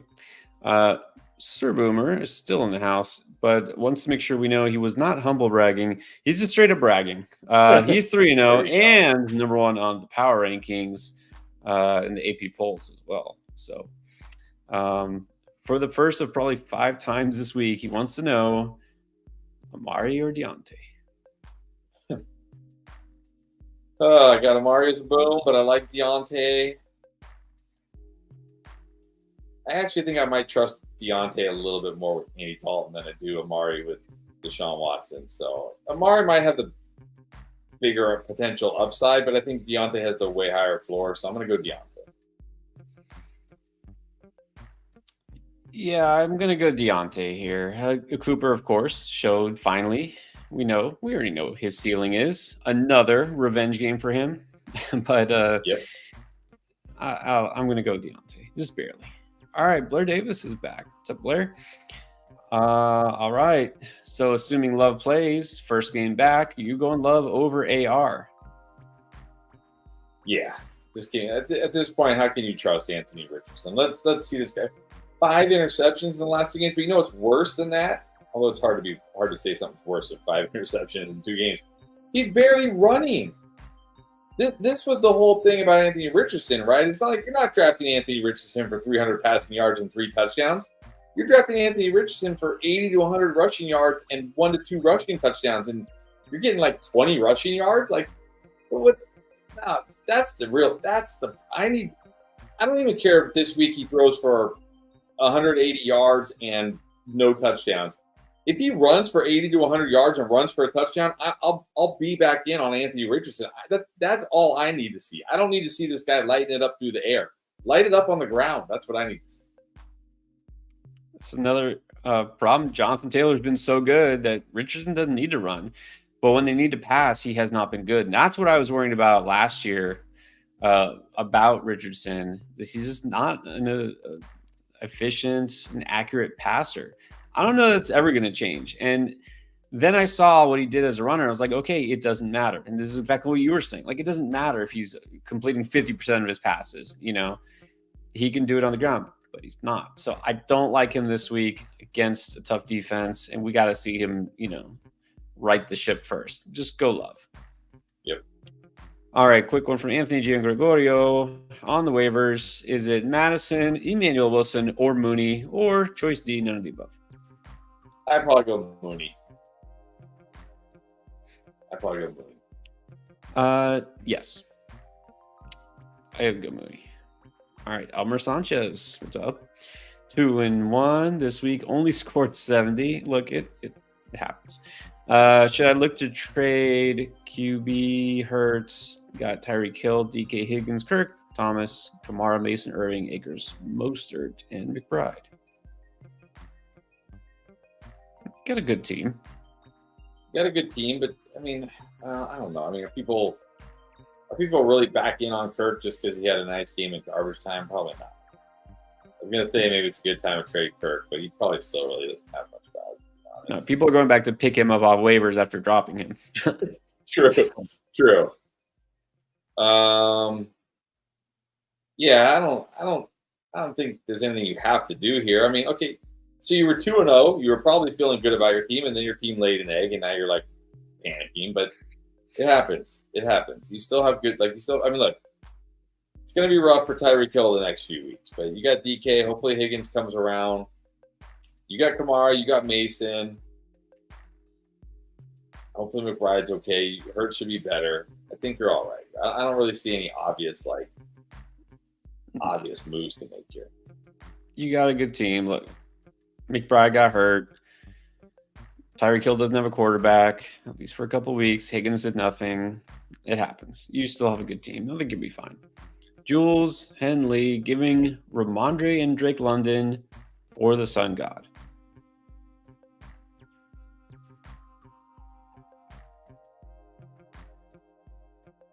Yeah, give me Sun God. Give me Sun God here. It's fair. It's fair, but I prefer the Sun God as well. It's one of exactly. It's one of those. This okay. And I don't want. Might sound. I don't know. Whatever. But like this is how I used to win my home league. Mm-hmm. I would send an offer to good players for one stud. And it's very hard. Like if you wake up tomorrow, and like I know a lot of people don't like Ramondre, so let's switch Ramondre with like Brian Robinson Jr. or I don't know, whoever, somebody like that. I know a lot of people like don't like Ramondre, so maybe they're like, I would never take that deal. Like, but if you wake up tomorrow and you see like Brian Robinson Jr. and Drake London for Amon-Ra St. Brown, and Amon-Ra St. Brown's been good but not great so far this year, right? He hasn't been like incredible. It's hard to be like, oh, how do I say no to this? Those two players, like, I get a good running back and a good wide receiver. So, but take the stud here. I did a terrible job explaining that, by the way. I got you. I'll follow it. Take the stud player. It usually wants it better. Arthur Swanton with another one. 12-team half PPR have Goff, Chase, St. Brown. That guy. Deontay, Kincaid, Michael Wilson. I like the way you're thinking. Dobbs, JT, Ramondre, Jordan Mason, Rashad White, Swift. Okay, so if you're going to offload a running back, which one would it be? And I guess what could he get? JT, Ramondre, Mason. I would trade a couple weeks ago. This would have been a great time, like to trade White or Ramondre. Yeah, I would say you trade White while you can, and of course Swift has zero value. Yeah, trade White while you can, but like that ship is sailing fast. So right. I would definitely be looking to trade Rashad White right now. You got Chase, St. Brown, Deontay. I mean, maybe you could use another wide receiver. So, I mean, maybe you could trade Rashad White for like I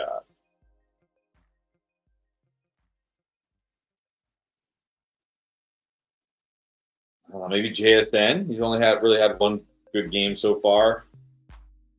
Maybe like a Terry McLaurin. If people think like, okay, that was a fluke, and I'm going to sell high. Like, I'm going to sell high while I can. There you go. I like that. I think that's doable. Don't trade JT. You already have a Chase and a St. Brown. You don't need a receiver for him. Keep JT. Probably just keep Mason too, I would think. All right.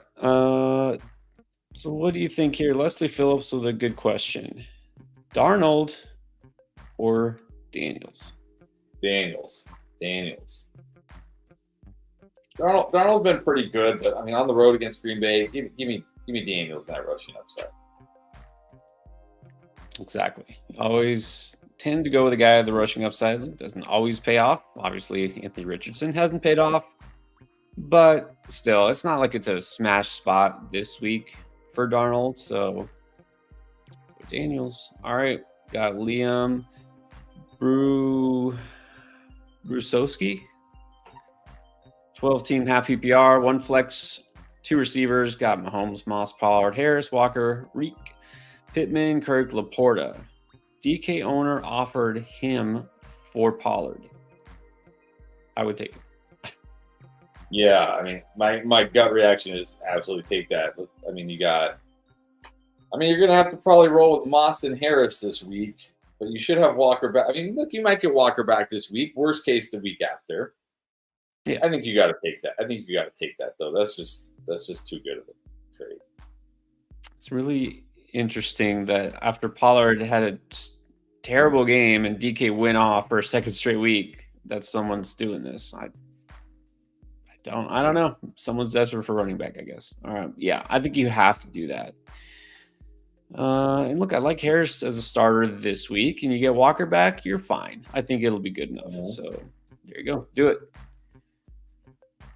Daniel Hart, Tyreek Najee, or Ayuk and Saquon.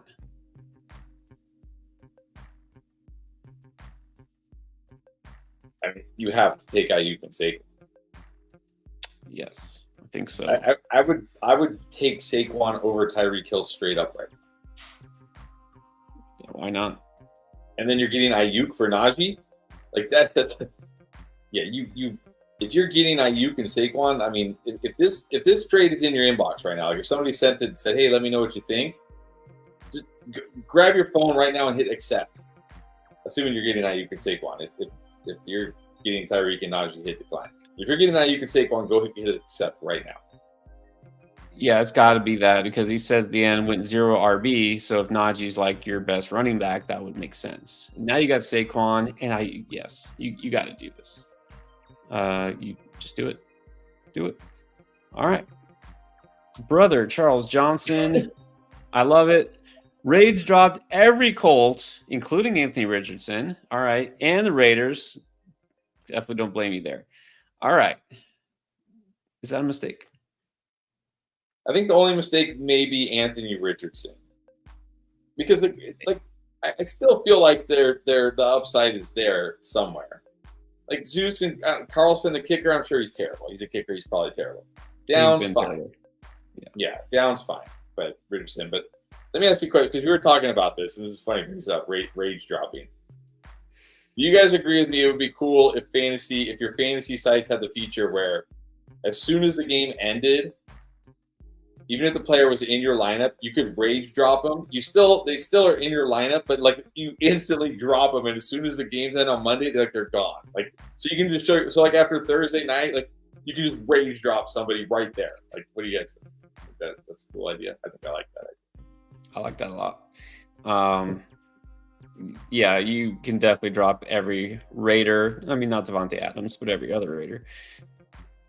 We'll see with Richardson. Yeah, I don't think it's too early to drop. I mean, I don't know who's your quarterback now. That's my question. I wouldn't have dropped Richardson. You could rage bench him. That's possible. But overall, probably not a mistake. Rebuilding your bench is a smart thing.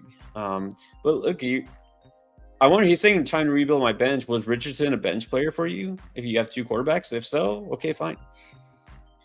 I don't know. All right. Moises de la Vera, again, drop likely for Fant, Freiermuth, Gesicki, or Ertz.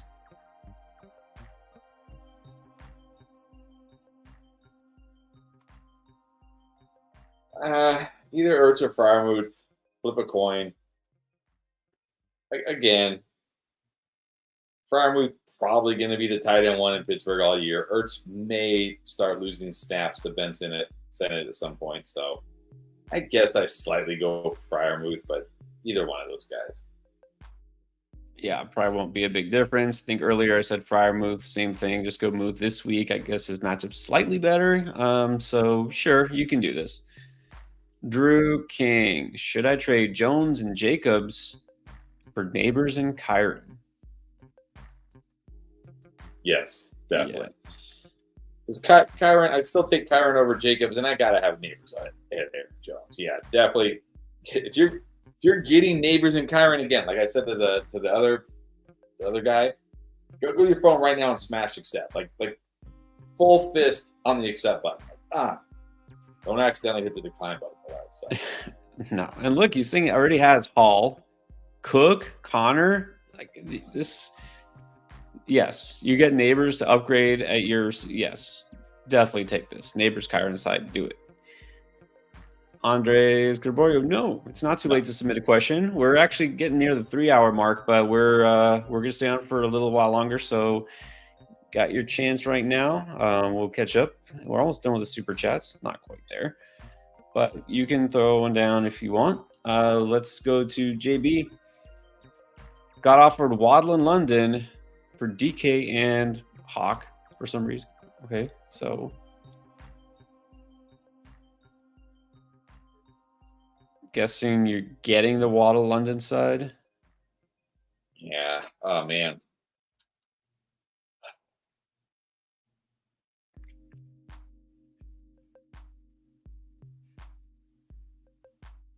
I think I mean, like, let's face it. In this situation right now, Hawkinson is just like a non-factor, right? Just like whatever. No, this is Waddle in London for DK, which for DK, feels like a little too much for DK, but at the same time, maybe not.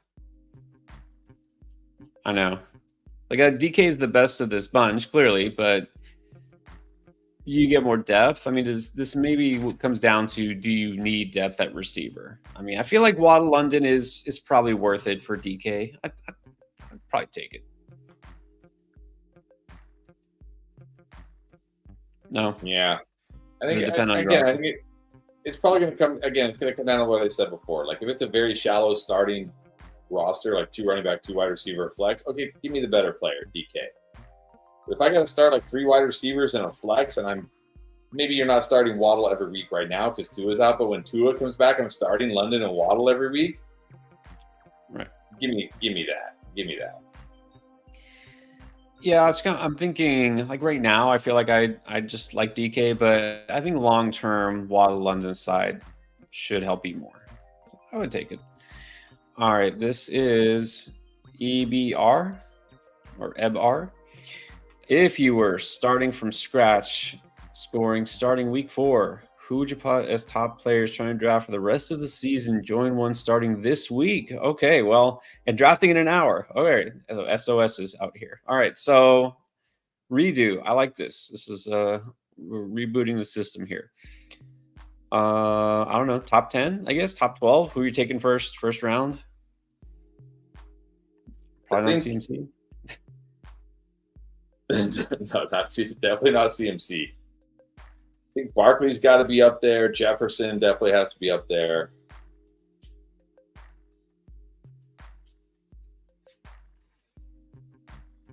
I think my 1.1 is Justin Jefferson, which is, I feel like that's what it should have been. And then I'd probably go CeeDee Lamb 2.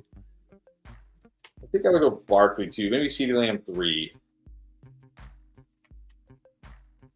I mean, the guys are like, it's crap. I'm looking at the top scorers right now, and it's just like, I don't think I would take that guy. I don't think I want that guy in the first round. I mean, Brees still up there for sure. Bijan's still up there, even though I know Bijan hasn't been like a monster. The usage is there for Bijan. It'll happen. Sun God, of course. Sun God's still up there, yeah. Nico. But I think Jefferson, Saquon are my top 2. That be our top 2. That's fair. Saquon. The thing about Saquon is it's not just like that he's playing so well. I mean, obviously he's playing well. I have not like. This looks like he looks like rookie Saquon. Did you see him running away from? He ran away from those DBs. Like he ran away from DBs. Like how many running backs can run away from DBs 40 yards down the field?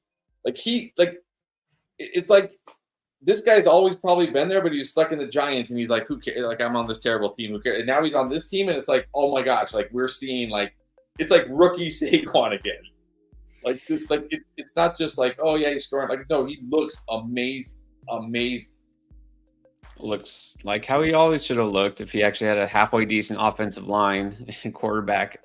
I know that you can't victory lap Saquon Barkley, but I'll say there were a lot of analysts and people who were off. Like, no running back has in Philadelphia the past few years, has been a top 20.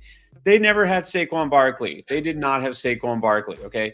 And I don't want to just bury DeAndre Swift here, but you saw DeAndre Swift was actually serviceable and good in Philadelphia last year. And now look how he is behind the Bears offensive line. It's like complete trash. So maybe it's actually good for running backs, the system.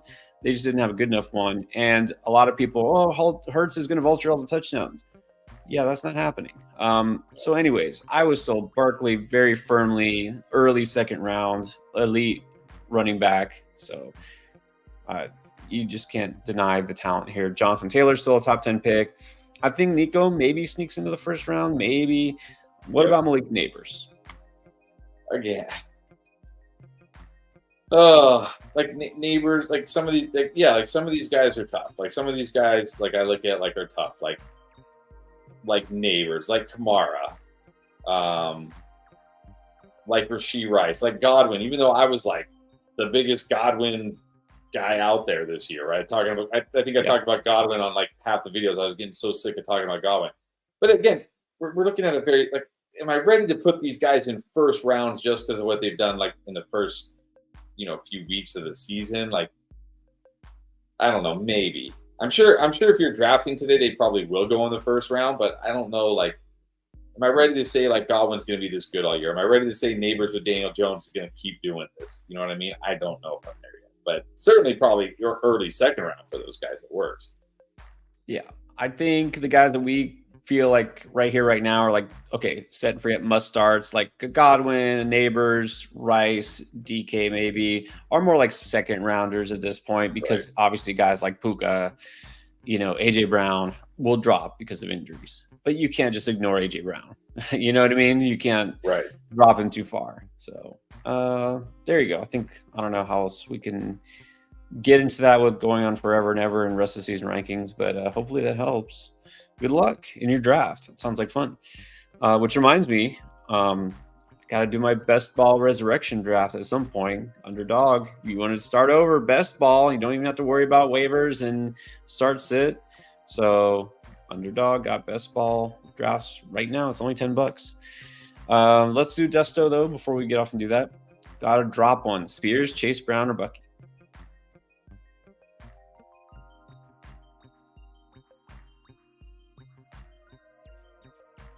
It's either Spears or Chase Brown.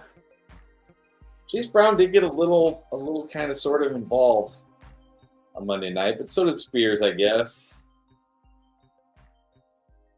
But I mean, I don't know. Either one of those guys, honestly. Maybe Spears. Maybe Chase. Honestly, either one of those guys. I don't know if it really. Yeah, I was ready to just say, don't worry about Chase Brown, but thinking about him and Spears, at least Chase Brown's in a better offense. So maybe just drop Spears. Kenneth Uko, what's up? What kind of running back can Puka get me right now? Okay, and then also wants to know, can Rice get me Achane and London or Godwin? Probably not Godwin. Ooh. Wandale. Achane. I like it. JMO / Wandale. Like, those are comparable. Achane and one of those wide receivers? I don't think so. Could Rice get you Achane? Probably. Yeah. Right. Could Rice get you London or Godwin? Probably, definitely. I mean, definitely get you London. London could probably get you Godwin. Achane and one of those wide receivers? No. You'd have to throw in, like, I mean, at least a Jameson Williams, but probably even a little bit more. I mean, because really Rice for Achane is probably like pretty comparable, depending on like what the team needs. So you're just like basically getting a London or a Godwin for free. I don't think Jameson and definitely not Wandale. Definitely Wandale's not close to that tier. Yeah, so you have to throw in more. As far as what Puka could get you, I don't know. Again, I mean, Aaron Jones, maybe I don't know. I mean, maybe Walker, but I don't even know if you can get Walker. I mean, maybe he still has value. People know he's coming back. Yeah, you don't want to give him up. I mean, I'm not taking a guy who's trending down like an Etienne. Obviously not Rashad White. Mm, yeah, I think you're not gonna get a James Cook for him. I don't think. Maybe a Connor. Is that enough? Might For be fair. Puka, I don't know. I mean, I guess if you're hurting at running back and you're deep at wide receiver, maybe, but it's not like Puka's out for the season. And I think more so than just the players, it's gonna have to be the right match. You're gonna have to try to find a trade partner that can afford to stash Puka, right? Not hurting at Right. receiver, and has a third running back that is definitely usable that they don't need. So you're going to have to try to find that match. And we did talk about this quite a bit. Austin Hicks, is Juwan Jennings worth the number one waiver claim? You're going no. I think you spelled it right too. Well done. I'm going no here on the number one waiver claim because again, Debo is going to be back. Kittle is going to be back, and when those guys are back, Juwan is going back to being the number 4 option in this offense. Like, what did Juwan Jennings do weeks 1 through 2? Not much. Not much. So yeah, not worth the number one waiver spot. No, I don't think so. Andres Gregorio, another one. Risky to buy low. Yes. CMC, Waddle, Shakir, and Puka. Are you saying you're trading? I mean, yes, it's risky to buy low on CMC, but I think it's worth the risk if you're buying low. That's the key. You got to be buying low. Are you saying you're trading Waddle, Shakir, and Puka for CMC? Like all 3 of those guys? I don't think I would give up all 3 of those guys for CMC. Or are you saying like Waddle or Shakir, which is weird because I don't feel like Waddle and Shakir should be valued the same, but maybe they are. Yeah, that's what I'm trying to figure out. If it's like pair these guys. I mean, if you can get CMC for Waddle and Shakir, I think that's reasonable. Maybe worth it. I don't know. CMC for Puka straight up. Who says no? Maybe somebody says no. 2 injured guys. Maybe. All right, and the last couple, we're almost, we are pretty much caught up here. Let's do a couple of quick ones here. Craig, Book, are you going to swap out Chuba for Rashad White? Yep, I am. I don't think Chuba's going to do what he did last week, but he's going to get the touches at least. So yes. Yeah, I agree. I would do this. How about this is a little different. Jay Gatsby, James Cook for Marv. Again, this feels very comparable based on what your team needs. I mean, James Cook looks like a stud running back. Marvin Harrison looks like a potentially stud wide receiver. So I think, what do you need? You need the wide receiver, take Harrison. You need the running back, take Cook. Yeah, this sounds fair. Good trade if you need whichever guy you got. Christopher Sowers, can you drop Dalton Schultz for Conklin? Yeah, definitely. You can drop Dalton Schultz for a lot of people. Right. Okay, Burger Boy, rest of season. Cup and Gibbs for HN Ayuk.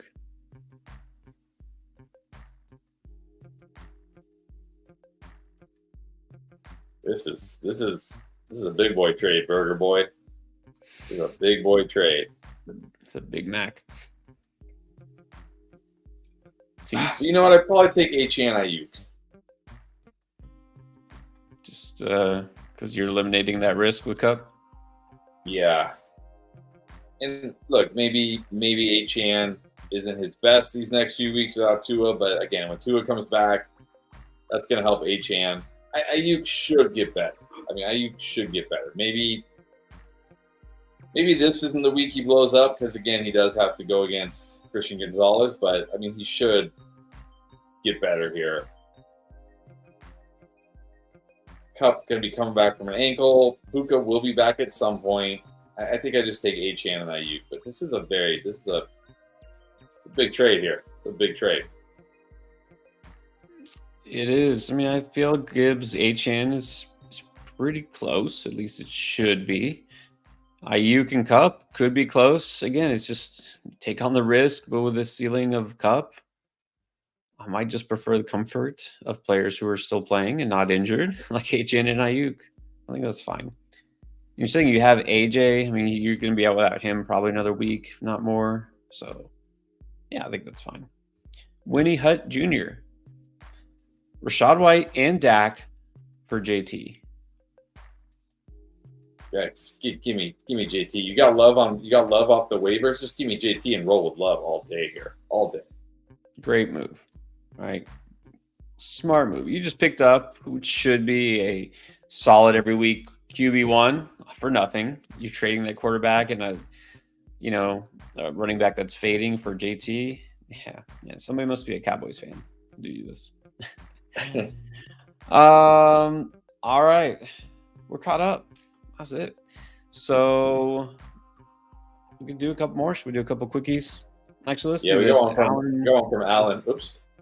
Yeah. Okay. That's what I was going to put up. Oh, okay. Alan didn't catch. Okay.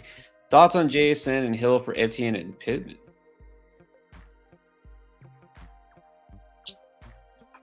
You know what? I mean, I'm going to assume that whoever's getting JSN and Hill is deep at running back because they're not getting the running back in return, or they're giving up Etienne for 2 wide receivers. So I'm just going to look at this in a vacuum. I want the JSN and Hill side. I'm just getting very nervous for Michael Pittman. Etienne will be fine, but what's really like Etienne's potential here? Like, Tua should be back. I still think there's hope for JSN. I'm taking the JSN and Hill side. I'm taking the JSN and Hill side too.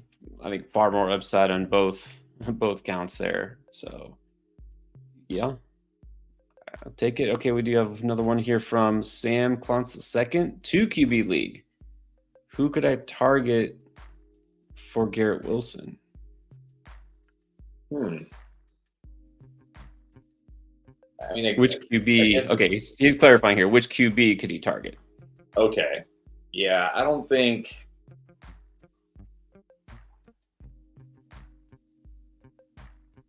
I mean, you don't want Anthony Richardson. I don't think you're getting like. You're still not getting like a Mahomes. I don't think you're getting like a Stroud or a Kyler. I don't even know if you're getting a Jaden Daniels, right? I don't think you're getting a Burrow. Probably not getting a Dak. Maybe Jordan Love. Maybe Purdy.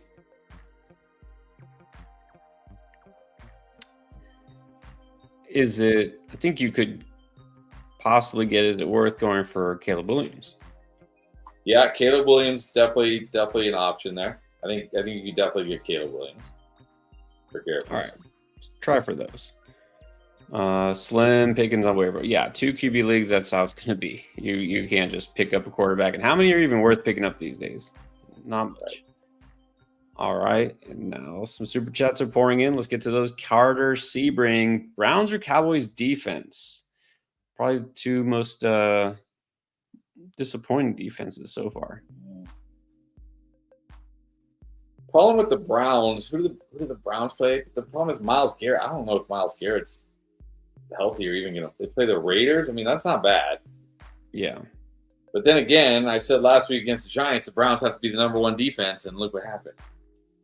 But Myles Garrett. The Cowboys get the Giants. Myles Garrett he's both his feet are messed up. Man, it's a big blow. So, I mean, I'm not really buying into Daniel Jones. No, I don't want to buy into Daniel Jones. I will say the Cowboys defense is just awful. Yeah. I'm probably going to, based on the matchup, I think I'll go Browns. Yeah, probably still go Browns, but I don't know. I don't even know if these are 2 of my favorite defenses this week. Nope. Hubbard or Jason? Ooh.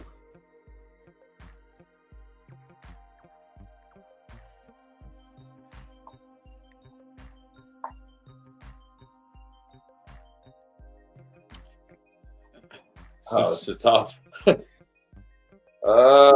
them mean, both. Chuba against the Bengals, that's a good matchup. But JSN also has a great matchup against the Lions out of the slot. Yep. Man.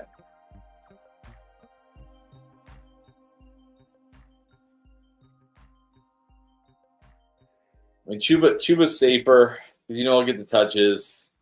Probably just go Chuba, I guess. But JSN might outscore him. Like JSN probably has the ceiling here, but Chuba has a way higher floor. So Yeah, I like Jason's ceiling. He's a guy I'm going to pick to boom this week, but I recognize it might not happen. Chuba showed us a lot last week. Probably better to start Chuba. I like Jason. Teagan Powell. Okay, so once again, still high on Jennings. Sure. Who would you aim to get? well, yeah, I mean you got to be a little realistic here, right? Like Yeah, you're not getting Brees Hall. right. So I mean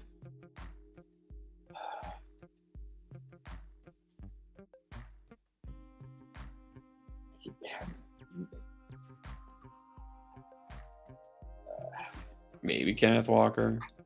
oh, what? Is somebody really trading Kenneth Walker for Juwan Jennings? Hey, Oh, what has he my. done? I was last gonna week? I was Nothing. gonna say like Devin Singletary.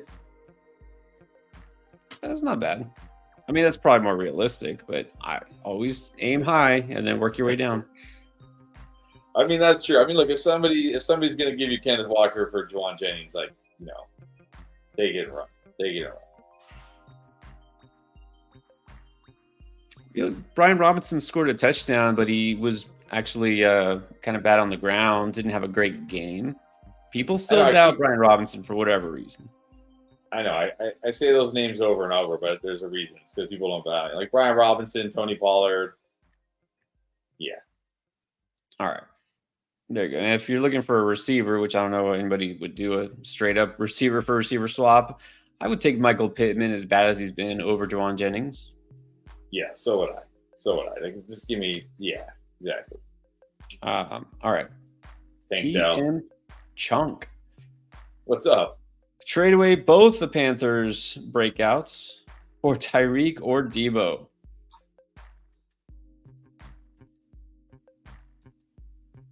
You got to take Tyreek, don't you? Yeah, I think you do. I think you got to take Tyreek. Debo is tougher. Yeah, Debo's a little tougher because he's more volatile. He's also dealing with a hamstring injury, which is not good for a player like Debo. But I'll trade away Deontay and Chuba for Tyreek, yes. Right. More volatile, more competition for targets, and tends to sometimes once in a while get hurt. So, there's that. Okay, and then we did have another one. The super chat's down there, but Vaishak Shibu, London and Love for Ayuk and JD. This feels very fair. Very fair.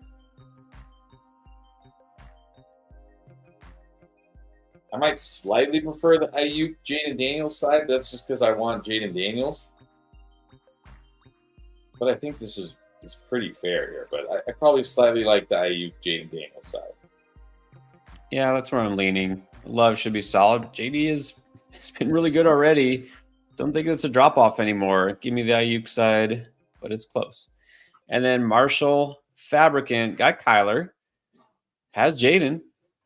Would you offer Drake or Jade? Oh, the offer is Drake. You were getting Drake London to give up Jaden Daniels is what I'm looking at. Yeah, do it. I mean, you can get if you can get a very good wide receiver or a very good running back, where you're basically your backup QB, you take it. You take it. It's good. That will make your team so much better. Take it. Yeah. Okay. He's saying yes. All right. Yeah. I know Jaden Daniels is good. Like, there's no doubt. He's good now. He's good for fantasy. He's running. He actually threw a touchdown. I mean, look great. But are you really putting him over Kyler on a regular basis? No, you shouldn't need to. So take a startable receiver. Obviously, this is going to help your team overall. So there you go. Oh, and thank you. Vaishak said, nailed the pronunciation. That always makes me happy. Nice. Yeah, well done. Well done. Thank you. And that's it. We are finally caught up. So we're going to get out of here for now, but don't worry. We'll be back tomorrow. So got more start sit, waiver wire questions, trade questions, of course. It's a good time to get into all of that. And don't forget, it's still a good time. Get your free pick for Thursday night. Dak Prescott, higher. Oh, we do have one more. Sorry. Max the Moose. Hold on. We'll get back to that. Iron Adams and Higgins for Amon Ra. Jones or Puka?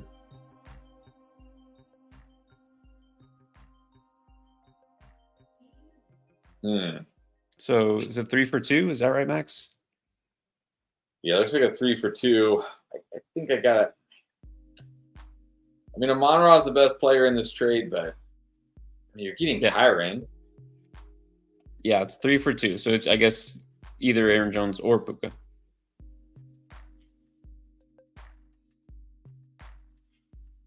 That's interesting.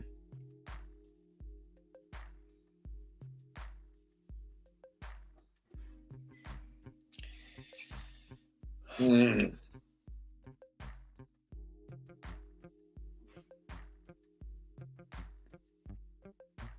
I think I just want Amon-Ra and Aaron Jones. The more I think about it, even though Kyron's a stud, I've had my doubts about Adams. I'm now having doubts about Higgins. Like if Adams and Higgins are just okay this year, just give me Amon-Ra and Jones. Amon-Ra and Aaron Jones. That's what I want here. I agree. I think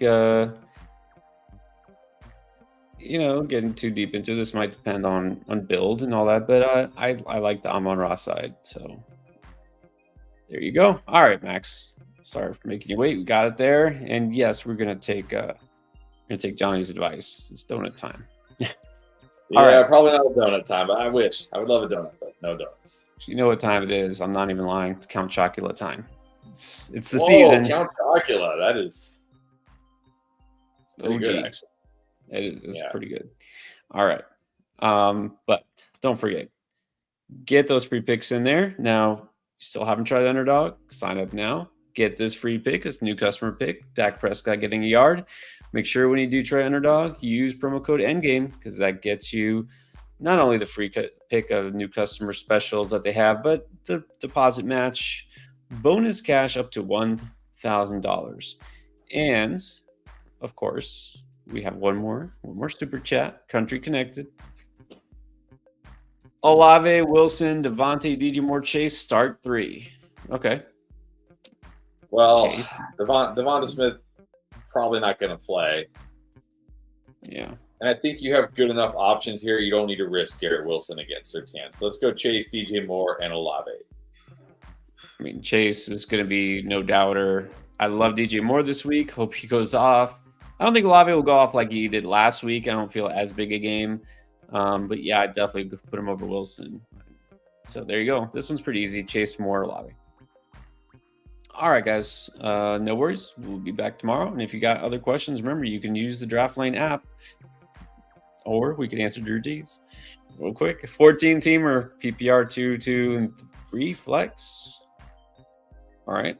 CMC, Braylon Allen versus Charbonnet, Odunze, Hopkins. So I guess this is a trade offer. But here's the thing, like Charbonnet about to go back to being handcuffed. Hopkins, okay, I know he had that nice game, but a lot of guys have nice games randomly. Hopkins can be very frustrating. I do like Odunze, but I think in this case, I just gamble on CMC and Braylon. Yeah, because I like Odunze. Look, but honestly, even in a 14-teamer, are you starting Hopkins on a weekly basis? I hope not. And then Charbonnet, you might not be starting ever again. Maybe not even this week. Right. Just realistically, you're getting one starter who's Odunze versus possibly CMC. I don't think it's worth it. So it's got to be the CMC side for now. All right. That's it. We'll see you guys tomorrow. Again, use the app, Draft Lane. Check it out if you haven't already. Free to download. and get that $10 credit. All right, see you all tomorrow.